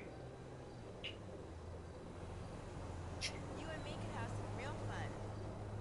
Freddie Carter is a jazz vocalist, mostly doing standard interpretations like Sarah Vaughan and Carmen McCree, but not as part of the popular.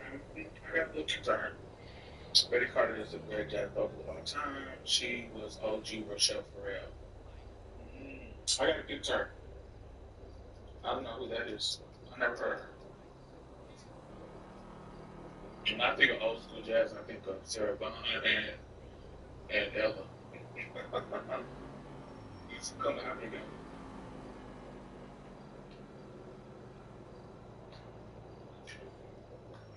Oh, now I gotta bring up names I don't know nothing about. Who is Alina Barat? Something I can't tell Snow Leggett or single like Janet. She died in 98, so that's kind of killed her legacy. She was born in 1929. Oh, I need to get into her.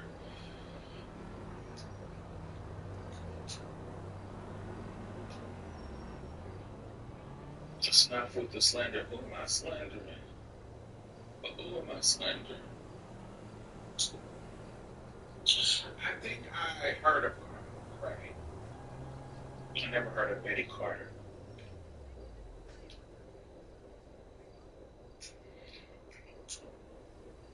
Genevieve, I don't know who that is. One of her jazz contemporaries that I slept on. I'm gonna put it in my notes.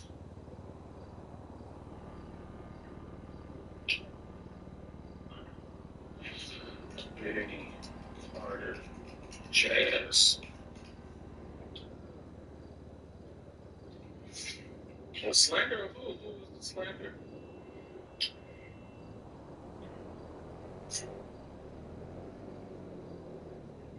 Do you think Sade is an actual vocalist?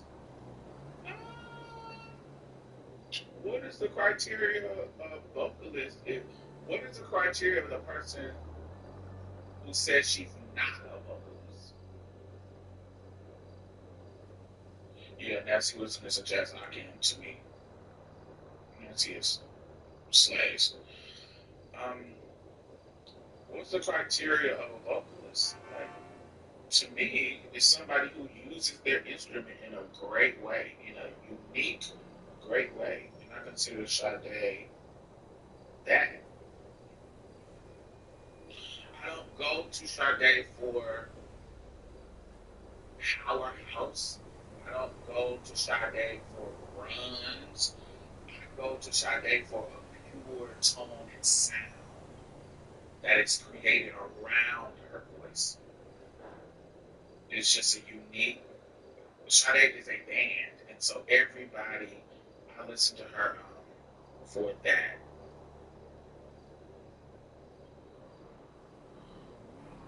Yeah, Sade is not a she. She's a pure tone singer. Like I'm singing, this is my song.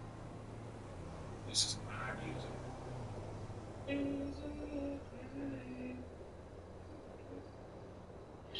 That I still want you. And want you to want me too. Yeah, it's a. Ooh, I love him with me. I love him with you. Love. Sade music is a whole world. Yeah, it's she's like Erica Badu. Erica Badu has a whole sound of her own that her music is just wrapped around her. Like you take it out and it's nothing. You put it in, it's everything. Did you see last night's episode? Alicia Keys. We were online all night. That's not, I don't find her voice to be anything great for me. Text me later.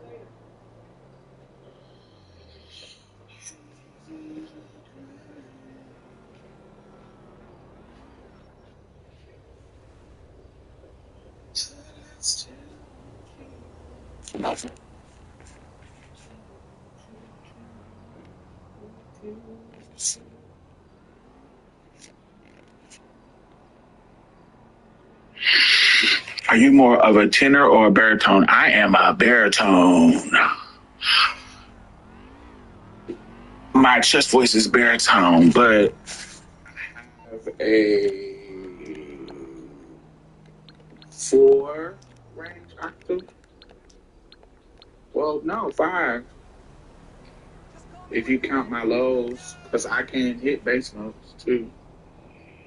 But my natural tone is a baritone.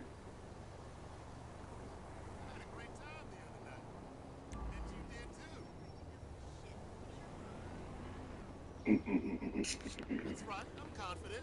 You would be too Like if four you and a sang her half. like Like 4.5. Alicia do a whole lot of yelling. I don't think Alicia has a lot of range. So she tried to do what she can. Karina Bailey is a good vocalist. She has a nice voice. I don't find it to be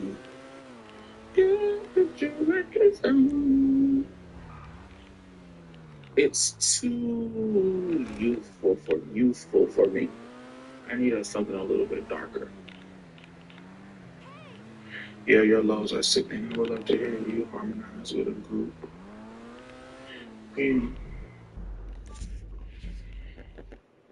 Bilal doesn't do enough. Amen. You're totally right. Bilal is a vocal beast. My favorite song by Bilal is "When Will You Call." 2 years ago, tossing and turning. I don't know the words.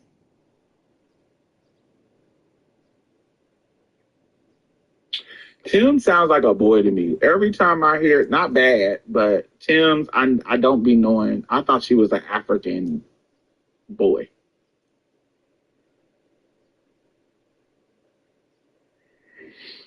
Do we give Lettucey enough credit? Yes, I think Lettucey is our new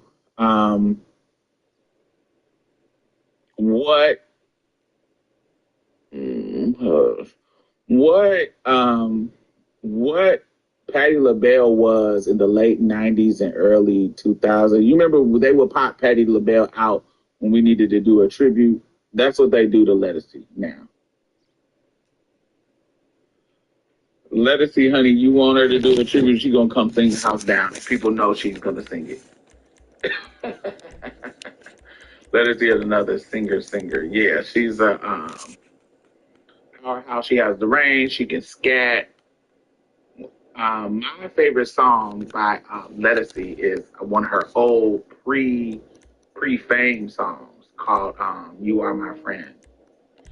You are my friend.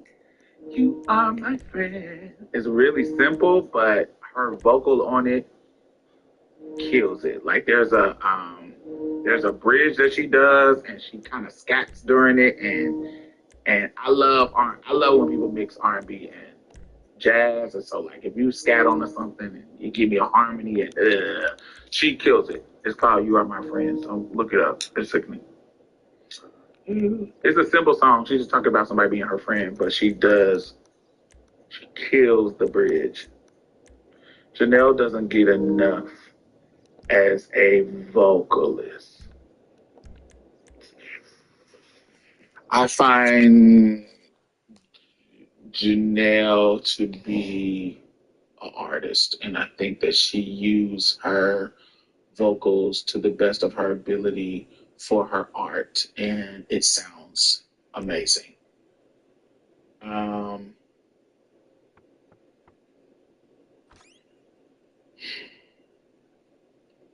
there are just some people who I just think that their voice is unique and artful, and she's one of them. Like,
Right, here we go. The one we've all been waiting for. Alright, put your masks on when you get in the bank. Then crowd control. You're on, well, crowd control. You get in their faces. Shout at them. Shoot near them if you have to. Just try not to kill them. Mind you, that wouldn't be cool. Demolitions, hacker, your first job is to salute the guards. Again, try and do it without telling them. And when that's done, go downstairs and hit the vault. I've given you special carbines with suppressors. Use them wisely. Like I said, this is a big deal, people. Don't fuck it up.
Demolitions and hacker putting down guards.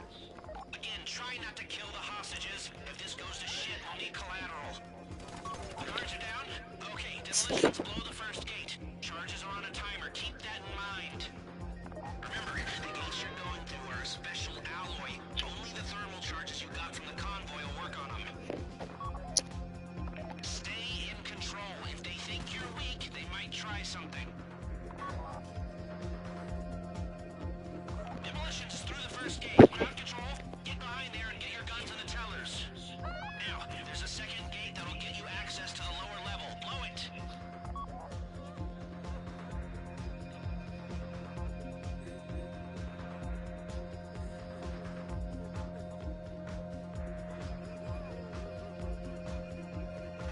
Let the hostages know what happens to heroes, yeah? This ain't the movies. Hacker, you're up. We've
Keep going. Don't worry about the cops. Worry about getting to the canyon.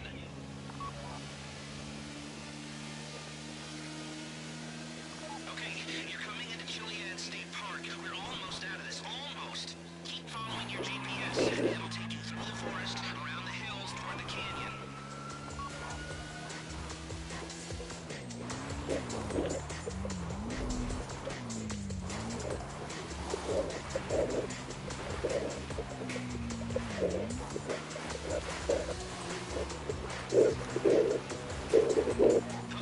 Now this next bit's gonna sound crazy, but crazy's often what gets you out of trouble. You're coming up to a rickety old bridge. Cross it, aim for the cliff, and drive right off. Then pull your parachute and get in the boat we've left for you in the river. That's your way out. Come to think of it, Kerr's boost just before you jump might be the best way to get away from the cliff.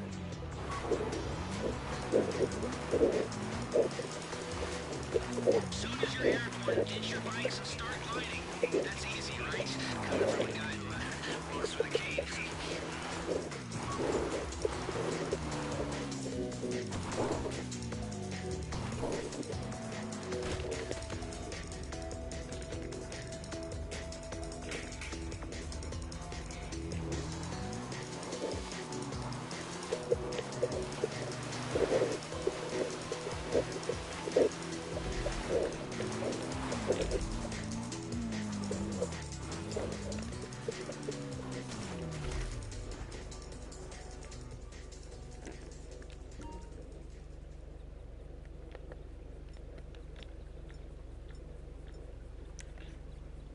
You see that boat in the creek? That's where you're aiming. Airborne and heading in.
There's a lot of confused voices coming out of my police scanner right now.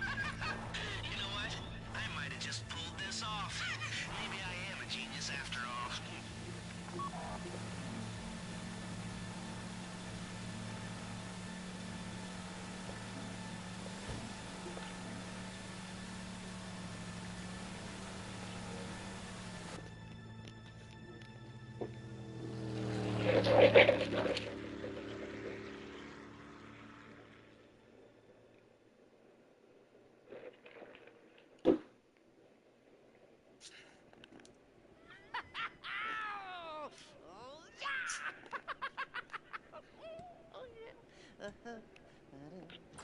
Oh, my friends! We did it! Well, you did it. Woo. I know I didn't do that much, but you, you know, I thought you were just a bunch of creepy and quiet weirdos. Turns out you're a bunch of creepy, quiet weirdos with talent. You rob and you steal and destroy like geniuses. Oh, I love it. I love it. Here, let me wire you your money. You know, I will never forget the good times. All the the laughs we had. You're like family. The picnic, you know, the hike in the woods, and all the selfies, and oh, and the time we went rollerblading, and we watched the sunset, and we stayed up all night talking and sharing our innermost fears, and then what was that? That wasn't you? Even the skinny dipping and the oh. What are you saying? Oh. The drugs. Oh man, the drugs. I am a heavily medicated man. I'm not well at all. I'm a little embarrassed. Okay, the money here, and here, and here, and here. Okay, you better take off and take care. Okay. Bye-bye.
Got some cool stuff here for you.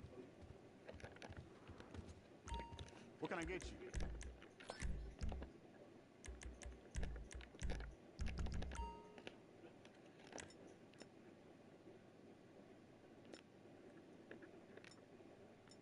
Yeah, I don't fuck with weed.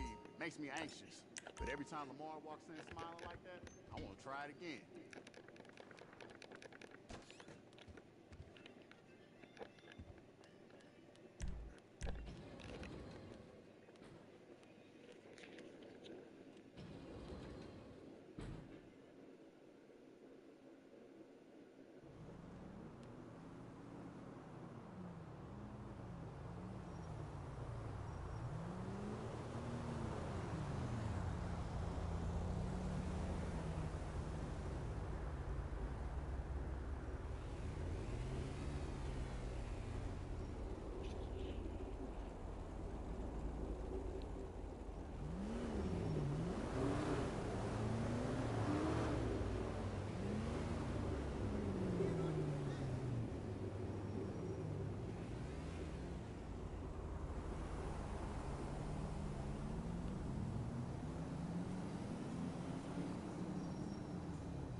Later this hour, we will discuss the severity of the... I'm Melissa Bell in Paris, and this is CNN.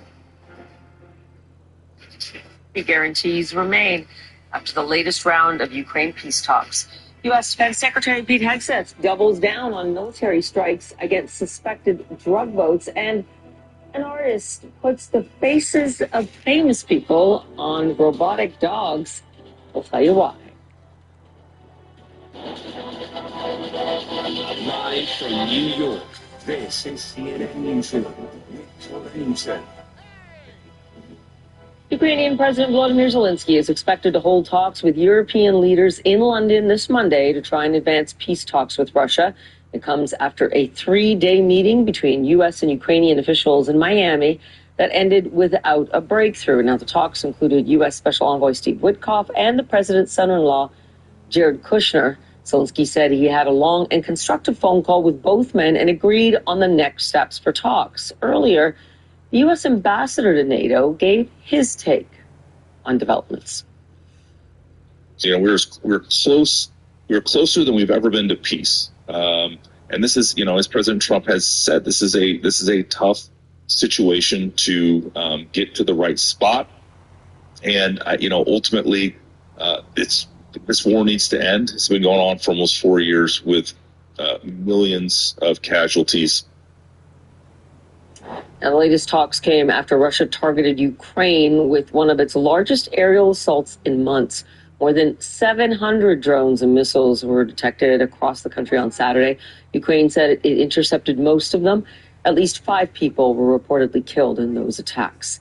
Now, months after a drone struck the Chernobyl nuclear disaster site in Ukraine, the UN's nuclear watchdog is warning that its protective shield could be in trouble. Later this hour, we will discuss the severity of the damage and the wider impact it could have. Now, the U.S. Defense Secretary says the Trump administration's controversial military operations in the Caribbean demonstrate the, quote, strength of American resolve.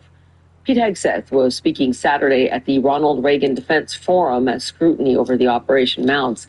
He doubled down on the administration's efforts to combat drug trafficking, comparing the alleged traffickers to al-Qaeda, while saying the strikes will continue. Hegseth also defended the administration's decision to carry out a follow-up strike that killed 2 survivors in September. This decision has led to criticism in Congress, with the Senate Armed Services Committee vowing to investigate. When asked if he would release the full video of the strike, Hegseth was non-committal. CNN's Oren Lieberman has more now on the Secretary's comments.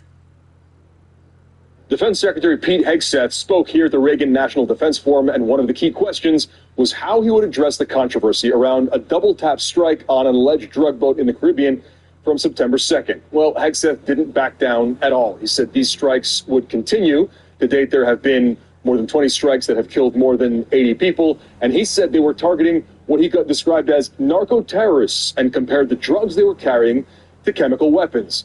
One of the key questions about that September 2nd strike was the timeline itself, and that's where we've seen shifting explanations from Hegseth himself. He had initially said that he watched the strike take place, emphasizing the planning that went into it, before backing off that and saying he watched the first of what was a double-tap strike and then went to meetings. He justified that decision as he continued to say the strike itself met all the criterion of what he described as a legal strike. So I was satisfied with the strike criteria, yes. Saw the strike itself, which all of you have seen. There was probably 30 or 40 minutes, is what I've been told, of dust, and he was on fire for a long time after that. I stayed for probably five minutes or so after, but ultimately at that point it was a tactical operation, and so I moved on to other things. I shouldn't be fighting tactics as the Secretary of War, so I moved on to other things. Later on, a couple hours later, I was told, hey, there had to be a reattack because there were a couple folks that could still be in the fight. One of the questions about the fallout from the strike itself is, will the Defense Department release the video of the double-tap strike? President Donald Trump said earlier this week that he wouldn't have any problem with it being released. But when Hegseth was asked if he would authorize that release, he wouldn't give a firm yes. He said the department was reviewing that and would at some point make a decision. When he was pressed on whether that meant yes or no, he basically said the focus has moved on and is elsewhere. So the controversy around the strikes itself and the decision to carry out a second strike that killed the two survivors who were hanging onto the wreckage, that very much remains. Oren Lieberman, CNN, Simi Valley. Venezuela's opposition leader Maria Corina Machado is getting a global outpouring of support amid escalating tensions between the United States and her home country. Across Latin America to the Spanish capital of Madrid, her supporters came out ahead of Wednesday's Nobel Peace Prize awards ceremony. CNN's Paul Mosquera has the latest. Flashlights and lit candles as if they were torches. Banners showing their support to the new Nobel Peace Laureate, Maria Corina Machado. This is one of the 23 marches that the Venezuelan opposition present in Spain has organized this Saturday in the country. This specifically is the one that took the streets of downtown Madrid, an opportunity where they concentrated, expressed their desire that after the prize is awarded to Machado, things might change in Venezuela. We are supporting our family and all the people living in Venezuela and living in different countries. And we are trying to fight for the democracy and the freedom of our country. For me, it's important to be present because it's to send a message to all the people of the regime, from their supporters and the whole structure of violence that they have enabled, that we are present, that there is a diaspora that will never take their eyes off what's happening in Venezuela. This award puts our country in a public view, an important one. So I believe it's a huge step up from our country for our freedom.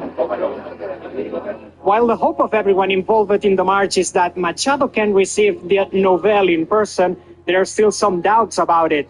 Contacted by CNN, the Nobel Institute informed that they spoke to her this Friday night, and she assured that would attend the ceremony in Oslo. Now, they don't know how and when she would get to Norway. That's why the doubt will only be cleared up next Wednesday when the Nobel is presented at the Oslo City Hall.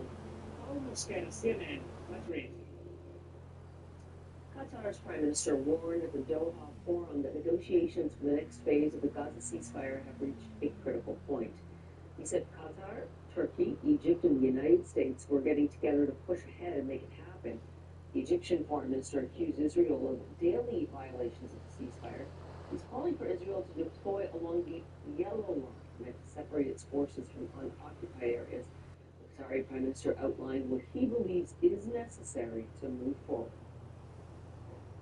Now, We are at the critical moment. It's not yet there. So it's what we have just done is a pause. We cannot consider it yet a ceasefire. A ceasefire cannot be completed unless there is a full withdrawal of the Israeli forces, there is stability back in Gaza, people can go in and out, which is not the case today.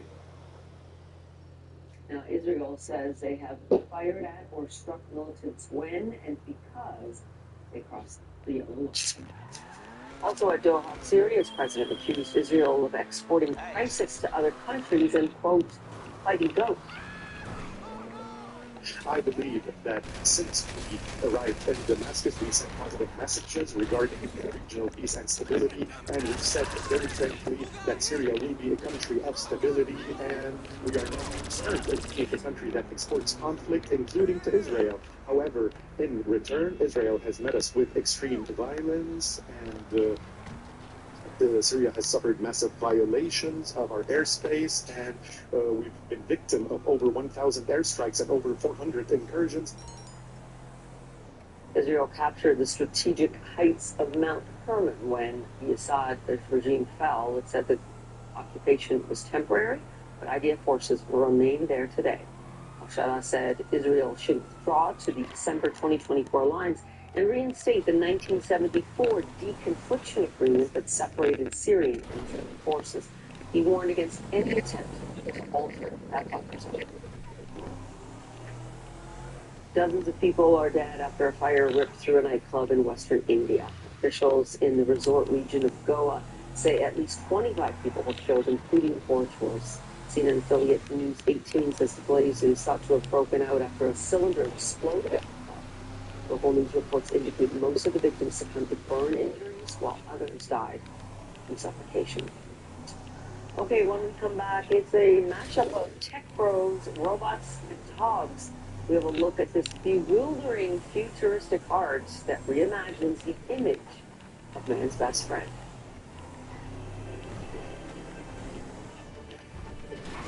Attention! Star Shower Christmas lights are a viral sensation and sell out every year. Stay tuned to get yours before they're gone. Hanging lights is hard work and takes too much time. There's the untangling, unsafe ladders, and the freezing cold. Introducing Star Shower Ultra 9 Laser Light Show, the fast, easy way to decorate in seconds and bring the wonder and magic of the holidays to your home. There's now 9 different decorative light patterns for you to choose from. You can select between twinkling stillness, moving stars, or blinking. Let's get in tight. I've got it on motion. It's like we're in the middle of a 3D light field. But look at this, folks.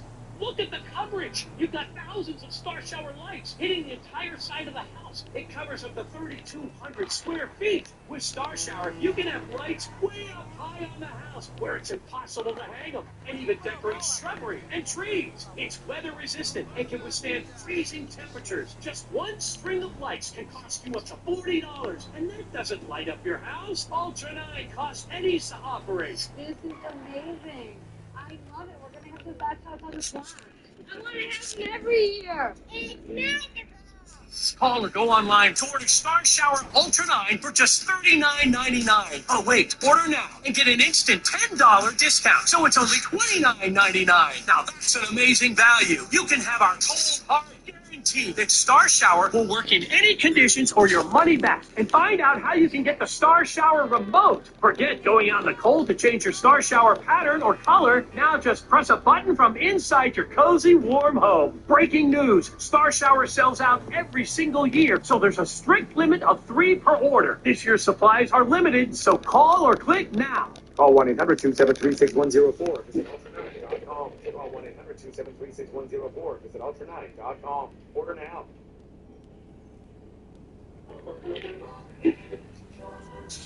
They're super cute. They're so cute. For thousands of years, humans have relied on the land to sustain our society. Now, a robotics revolution is shaping the farms and forests of tomorrow. Check this out. We meet the next generation of bright minds. Let's give it a try. Engineering a smarter, greener, and more resilient future for the planet. We are bringing the lab to the field. Join me, Christy Lucelle, on Tech for Good. This weekend on CNN, in association with Samsung. Connections across Africa are reshaping business, creating opportunities like never before. on Connecting Africa. Follow the network of deals, smart conversations, and people transforming business to bring the continent together. This month, Connecting Africa through the vision of Egypt's Sir Mohammed Mansour. I believe this is the time for Africa now. Connecting Africa, this weekend, only on CNN, in association with Afrexim Bank. This is Uganda's windy, impenetrable forest. One of Africa's most biodiverse ecosystems. Home to mountain gorillas, once nearly extinct. But thanks to local heroes and communities, their numbers have risen from 300 to nearly 460. A beacon of hope for conservation. Be part of the movement. Find out more on cnn.com/call to earth. In partnership with Rolex and its Perpetual Planet Initiative. To understand the world, you need the truth. Are you intentionally misleading the American public? It's why we follow the facts wherever they lead, no matter how far we have to go. The UN's nuclear watchdog says a protective shield at the Chernobyl nuclear disaster site in Ukraine can no longer confine radiation. Now, the massive steel structure was severely damaged after a drone strike in February. Ukraine blamed it on Russia, which the Kremlin denied. The IAEA says temporary repairs have been carried out, but it recommends a major renovation. The structure was completed in 2019, decades after the power plant suffered the worst nuclear disaster in history. Joining me now to discuss all of this is Mariana Bujarin. She is a senior researcher with the Center for Nuclear Security Policy at MIT's Security Studies program. And I really thank you for joining us. Given the IAEA's assessment, I mean, we are all wondering at this point, how much danger could this pose to people, not just in Ukraine, but beyond, obviously? Yes, the structure was constructed to maintain certain criteria and contain radiation should something happen inside that confinement for 100 years. So this is not to say that the damage that the structure sustained as a result of the drone strike in February this year, that there's radiation leaking out of it right now. There's an old sarcophagus constructed hastily right after the accident back in the late 1980s. So that contains, that serves some containment purpose. And now there's this new structure. But the idea there was that should something happen to the tons of nuclear material that are still contained in the basements of that reactor, there's about 170 tons of molten nuclear fuel. Should there be a release from that material, if it somehow starts going critical again, or there's some works conducted on it that kind of disturbs it, removing it from there, then the structure should contain the radiation release. Mm-hmm. So my understanding is there isn't an immediate danger of radiation leaking out of there. But certainly the purpose for which this structure, very expensive structure too, was built, is being undermined. Yeah, it is an engineering marvel. It took several years and a couple of $2 billion, as I recall. You know, you've studied this so closely just in terms of nuclear security. We've been concerned about this since the first days of the war, obviously. There have been several incidents. Do you believe the U.S. and Europe, though, have done enough to ensure nuclear safety through this conflict? I mean, they could have warned Russia, or even Russia would say warn Ukraine as well, that if you continue to compromise nuclear safety, that they will intervene, because that clearly poses a security risk, not just to them, but all of Europe. Ukrainians really generally feel that the international community has failed them in that regard. I mean, this does not only concern the occupation of the Chernobyl zone, but also the occupation of Zaporizhzhia nuclear power plant and the storming of it, the assault on it back in March 2022, the use of military force against the operating power plant. I mean, there's conventions in place, there's agreements in place that say thou shalt not do that.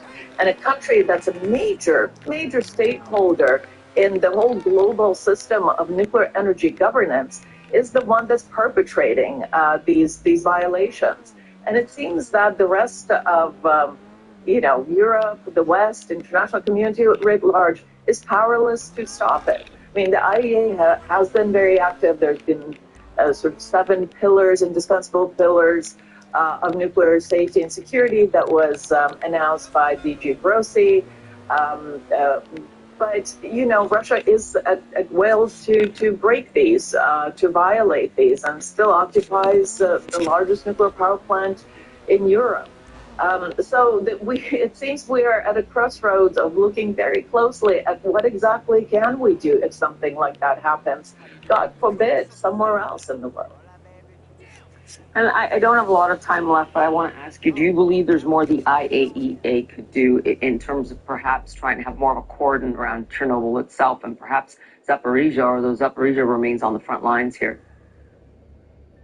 I mean, the IAEA has been very active in sending monitoring missions to Zaporizhia nuclear power plants, but it's pushing at the limits of its mandate in order to do that. But the IAEA doesn't have peacekeeping troops that could send to cordon off nuclear facilities. I think it's stretched as it is for resources and for personnel to do that. So we should look to other mechanisms to try and ensure and prevent these things from happening in the future. Right. Mariana, I am grateful to you as we continue to watch this very concerning situation in Ukraine. Appreciate it. Now, the U.S. president is touting all the recent changes he's made to the Kennedy Center for the Performing Arts in Washington as he tries to shape it into a MAGA-friendly institution. Donald Trump is set to host the annual honor ceremony later Sunday and says he played a big part in choosing this year's winners. CNN's Julia Benbrook has the details. While the Kennedy Center Honors is a long-time tradition, one that spans several decades, there are changes this year. The big one is that the sitting president, Donald Trump, is going to serve as the host for the main event set to take place Sunday night. He announced that he was stepping into that role back in August when he announced the honorees. And as he handed out medals Saturday night, he expressed that he was confident in the job he would do. Looking forward to celebrating with all of you at the Kennedy Center tomorrow. And it's going to be something that I believe, and I'm going to make a prediction, this will be the highest rated show that they've ever done. And they've gotten some pretty good ratings, but there's nothing like what's going to happen tomorrow night. So I just want to thank you all. I want to congratulate you all. Trump, who currently serves as chairman of the Kennedy Center, said that he was, quote, 98% involved in selecting this year's winners. The list includes actor Sylvester Stallone, country music star George Strait, members of the rock band Kiss, Grammy Award-winning singer Gloria Gaynor, and actor and Tony Award winner Michael Crawford. Now, during his second term, Trump has taken a special interest in the Kennedy Center and has been working to make various changes. Back in February, he dismissed a slew of Democratic appointees to the center's board of trustees and appointed several aides and allies, including Chief of Staff Susie Wild, as well as Second Lady Lucia Vance. Trump was subsequently elected chairman of the board. Just this last week, he referred to it as the Trump Kennedy Center. Julia Benbrook, CNN, the White House. A robot in Pompeii, Italy, is helping to reconstruct the ancient city's tragic past by piecing together ancient Roman frescoes. Now, decorative wall paintings were shattered not only during the explosion of Mount Vesuvius in 79 AD, but also in bombings during World War II. Now, the research project began in 2021, and it uses image recognition, AI-powered puzzle solving, and precise robotic arms to speed up the normally painstaking restoration process. Experts say that this technology may change the future of archaeology. Does this mean that we don't need archaeologists anymore in the future, and that everything will be replaced by machines and digital technologies? The answer is obviously no. But what's going to happen is, I think that the work of archaeologists will dramatically change, and in some way, I think we will get back to our origins, to the interpretation of artworks, of daily life, of social structures, architecture. Now, while some robots are reviving the past, others are causing a stir. The artist known as Beeple is making waves in Miami with his new installation, which has reimagined tech and pop icons like Elon Musk and Andy Warhol as robot dogs. CNN's Gabe Ramirez has the story. Yes, that is a robot dog with Mark Zuckerberg's head. And yes, it's pooping a printed image.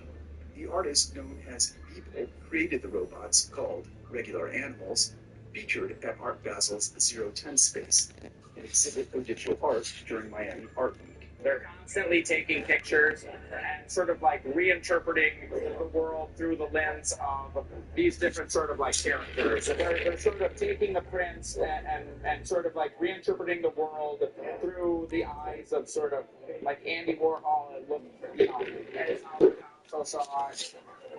And Elon and Zuckerberg are another sort of characters in this, and we're increasingly seeing the world through the lens of how they would like us to see it, because they control these very powerful algorithms, and they have unilateral control over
That actually is the only stuff that I got into is her early stuff.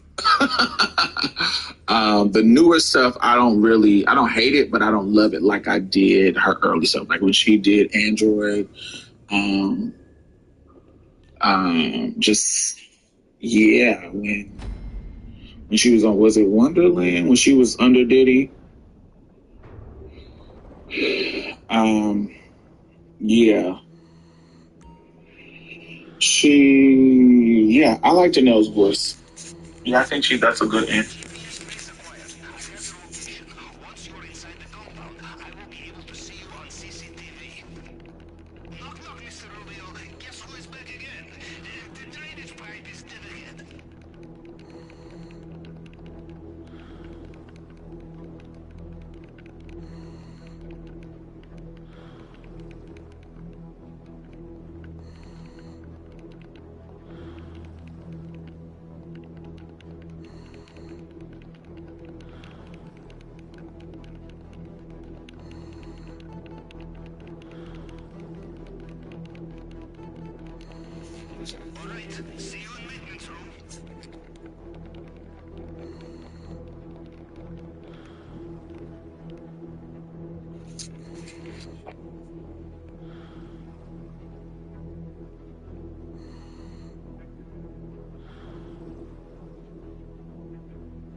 Recently picked up these Anchor charging cords. Looks like USB A to C.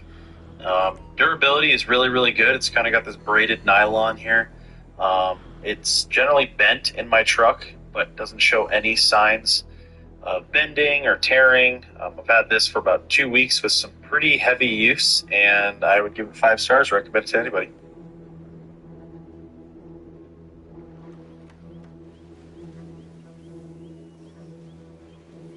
So these cables are cool, but I mean, I guess they're cool because they're like braided. But I mean, other than that, like they're not. There's nothing really special about them. They're just, your typical USB Type C.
my uncle.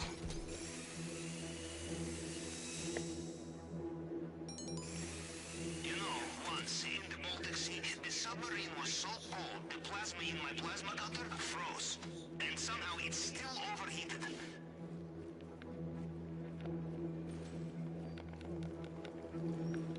You know, he had this rock stolen from the Libertone in Liberty City. Normally it's the museums doing the stealing, right? Not this time. It looks like they have sealed off the drainage pipe you used to get in here. You will have to find another way out. You must use them simultaneously. They have backup on the way.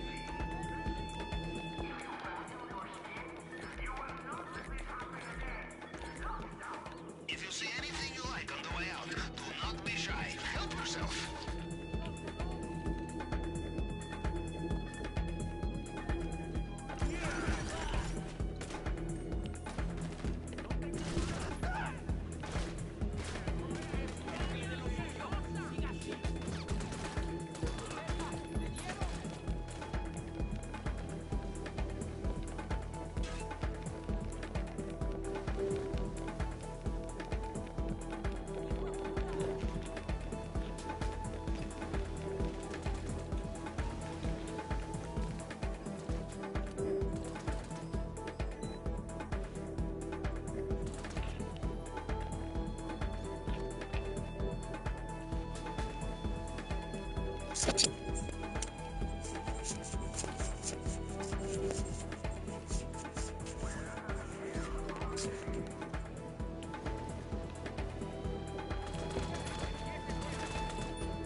Buick's fresh new lineup is full of surprises.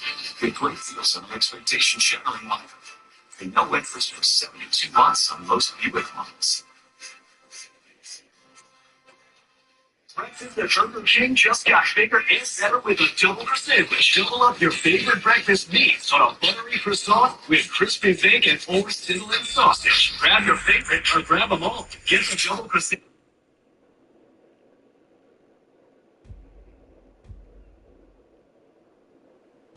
So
I gotta say, I love this one. I had a very similar one. I think it was made by the same people.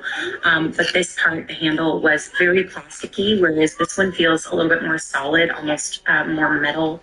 It has a more serious base, so it's much sturdier. Like the black, the white started to get a little bit ugly looking. I love that they actually included a GoPro attachment for this exact stand. So I'll show you guys it all set up. So it's so simple. I actually use this on top of the table whenever I'm doing any cooking videos, which I don't usually post those. I kind of do them for my own personal fun, but I really should start posting them. It tightens down. This is really nifty. This is really stable, like just like crazy stable. And so desktop wise, this is about how tall it is, which is kind of perfect. And then when I want to make a video of food or something, the food on the other one wasn't actually falling in between. Show you. So it just telescopes right out. And it's so tall. It's so ridiculously tall. I actually, for your camera, you only need it to be like right around here. But how easy is that to like pick it up and be like, all right, I need it right here. Okay, and like that. And then I can pick it up and I can do what I need to do. So it makes a really good monopod as well. And then, typical selfie mode. So when I'm going on hikes with my kids or my family, I pop the remote right off, put it in my hand, and I'm just, videoing myself or my family, taking pictures. Awesome. I'm a big fan. And this one actually came with some more instructions on the handle, which the other one did not have. And the awesome part about this one, the last stand that I have, it did not have a carrying case. And so it was always this like really awkward way of taking it places. But this one has a carrying case. And it's like, it's super cheapy carrying case. But like, for the amount of money that you spend on this thing, I spent less than $30 on a tripod that I'm going to use for like everything, like constantly. I use this thing so often. So I would say this is top Amazon buy for me.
Already gave you the time, the place,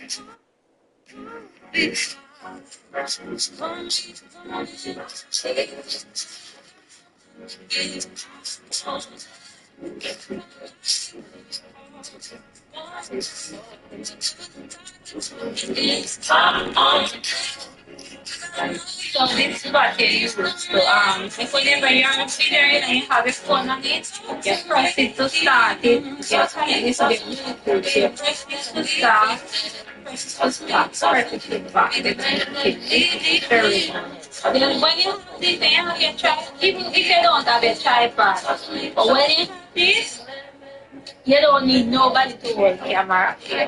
You just press pause or whatever you want to do. Oh, what's that?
Hey guys, today I'm going to be covering the Eco 62-inch tripod stand. That's what they named it as, tripod stand. To me, it's a selfie stick, and that's how I use it most often. It seems to be well built. It's got a little bit of weight to it.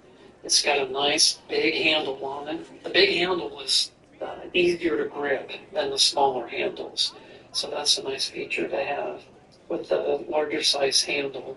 It also includes this Bluetooth button that you can connect to your phone.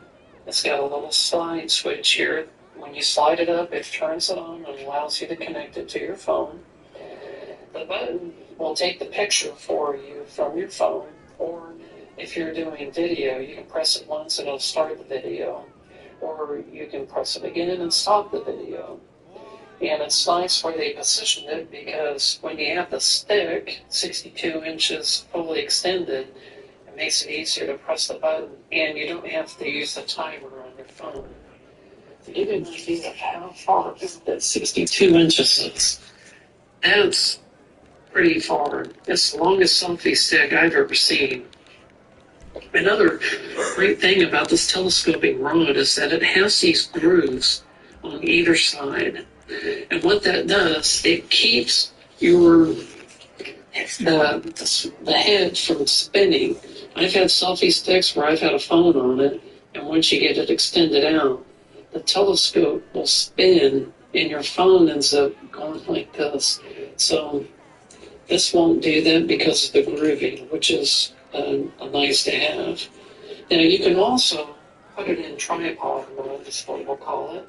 If you loosen this, the bolt or nut up here at the top, you can put your fingers in here and pull this out, and it creates these feet for you. You can tighten this back up and it'll hold it in that spot. So if you need a smaller footprint on the bottom, so like if you're in a tight area or it just works better for trying to find a more level spot, you can do that. So, and it's pretty stable. The only thing is when you have it fully extended, the rod, what happens is if you're in a windy spot, it will sway a little bit. I mean, and that's like a little bit of a sway. But if there's no wind and you're just using your phone, it works pretty well. It also comes with this phone holder. It also has this nice large screw nut here, which makes it easier to grab to tighten on the phone holder. The phone holder also has an adjustable screw here to fit any size. Now this is super nice because you can really crank down on your phone. If you're doing a lot of movement, it will hold your phone securely. I don't know about you, but I've used some of the spring-loaded ones before, and it takes like two hands. You got to put you're trying to hold your phone in, and it's the spring-loaded ones are difficult. Now this currently is in portrait mode. You can turn around to the back here, turn this a couple of times, and you can put it in landscape. And it also has this sideways, well, it's not really sideways, it's kind of off-center position. I guess you could use that if you had a phone that had a little bit longer base on it, and you might be able to get it past the base here. So far, I've had this for about 3 weeks now, and this has been a great buy. I really am glad that we got this. One last feature, it has a cold shoe on it, so you can attach a light or you can attach a microphone to it too. So you got one extra little device that you can put on there. So again, this has been a nice product, a good selfie stick to have. Thank you.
Excuse me. Okay, I'll take it.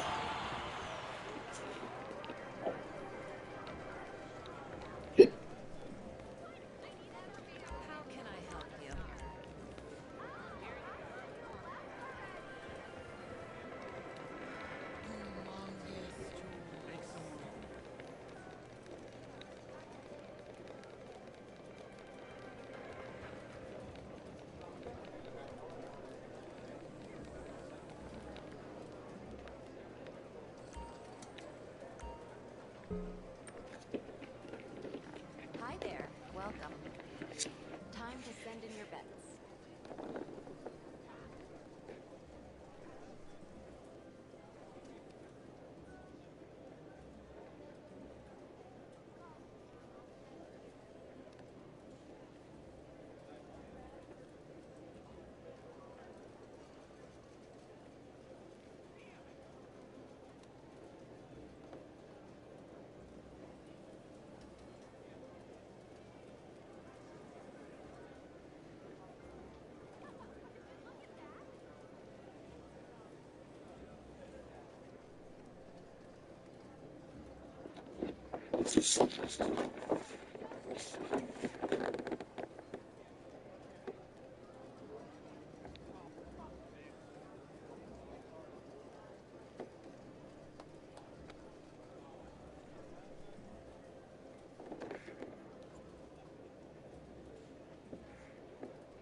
Maybe the kitchen.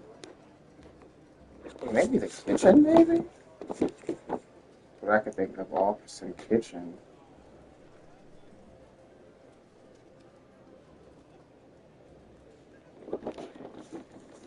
All I could think of was office and kitchen.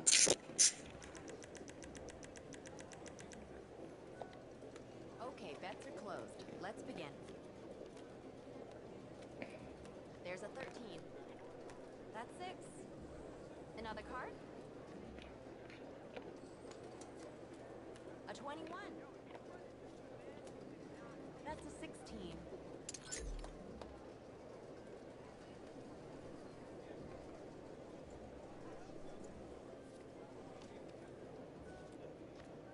And now your bets. All bets are closed. It's time to play. And that's 20. 5. Would you like another card? A 15? The dealer's bust.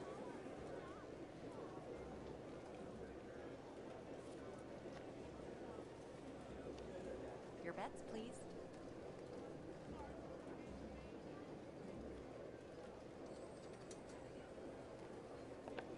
Enjoy your winnings, and thank you for playing.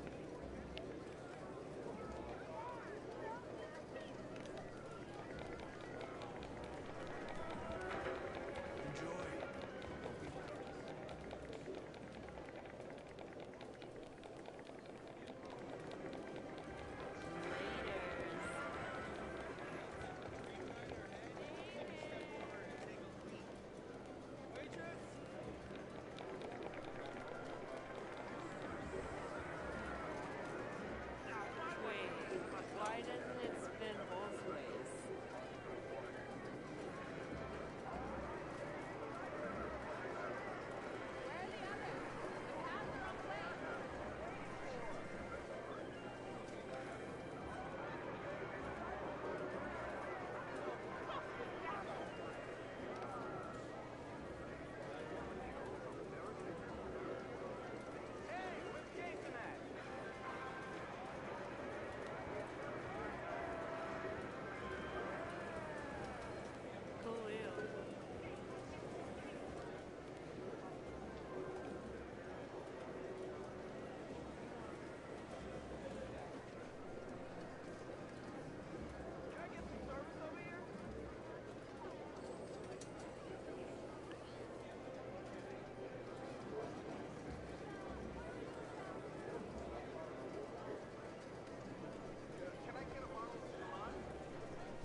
Okay, I'm going to bed.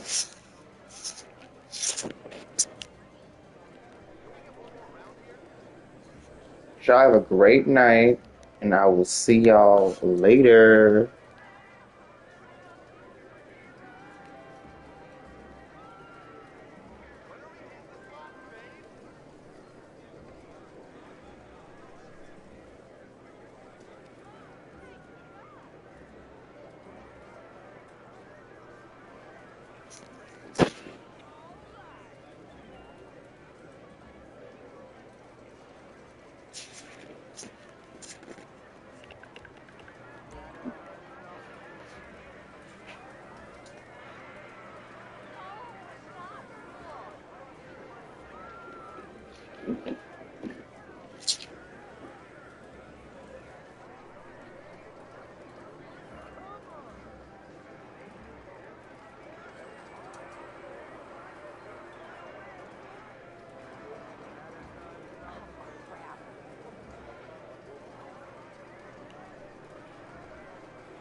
All right, I'm going to be Ed for real. Just gotta open these. At some point, I gotta open these tonight.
Okay, y'all have a great night. Make sure to brush y'all teeth before y'all go to bed. And I will see y'all later. Have a good and safe Sunday fun day. Whatever y'all plan on doing. See y'all next time. Good night.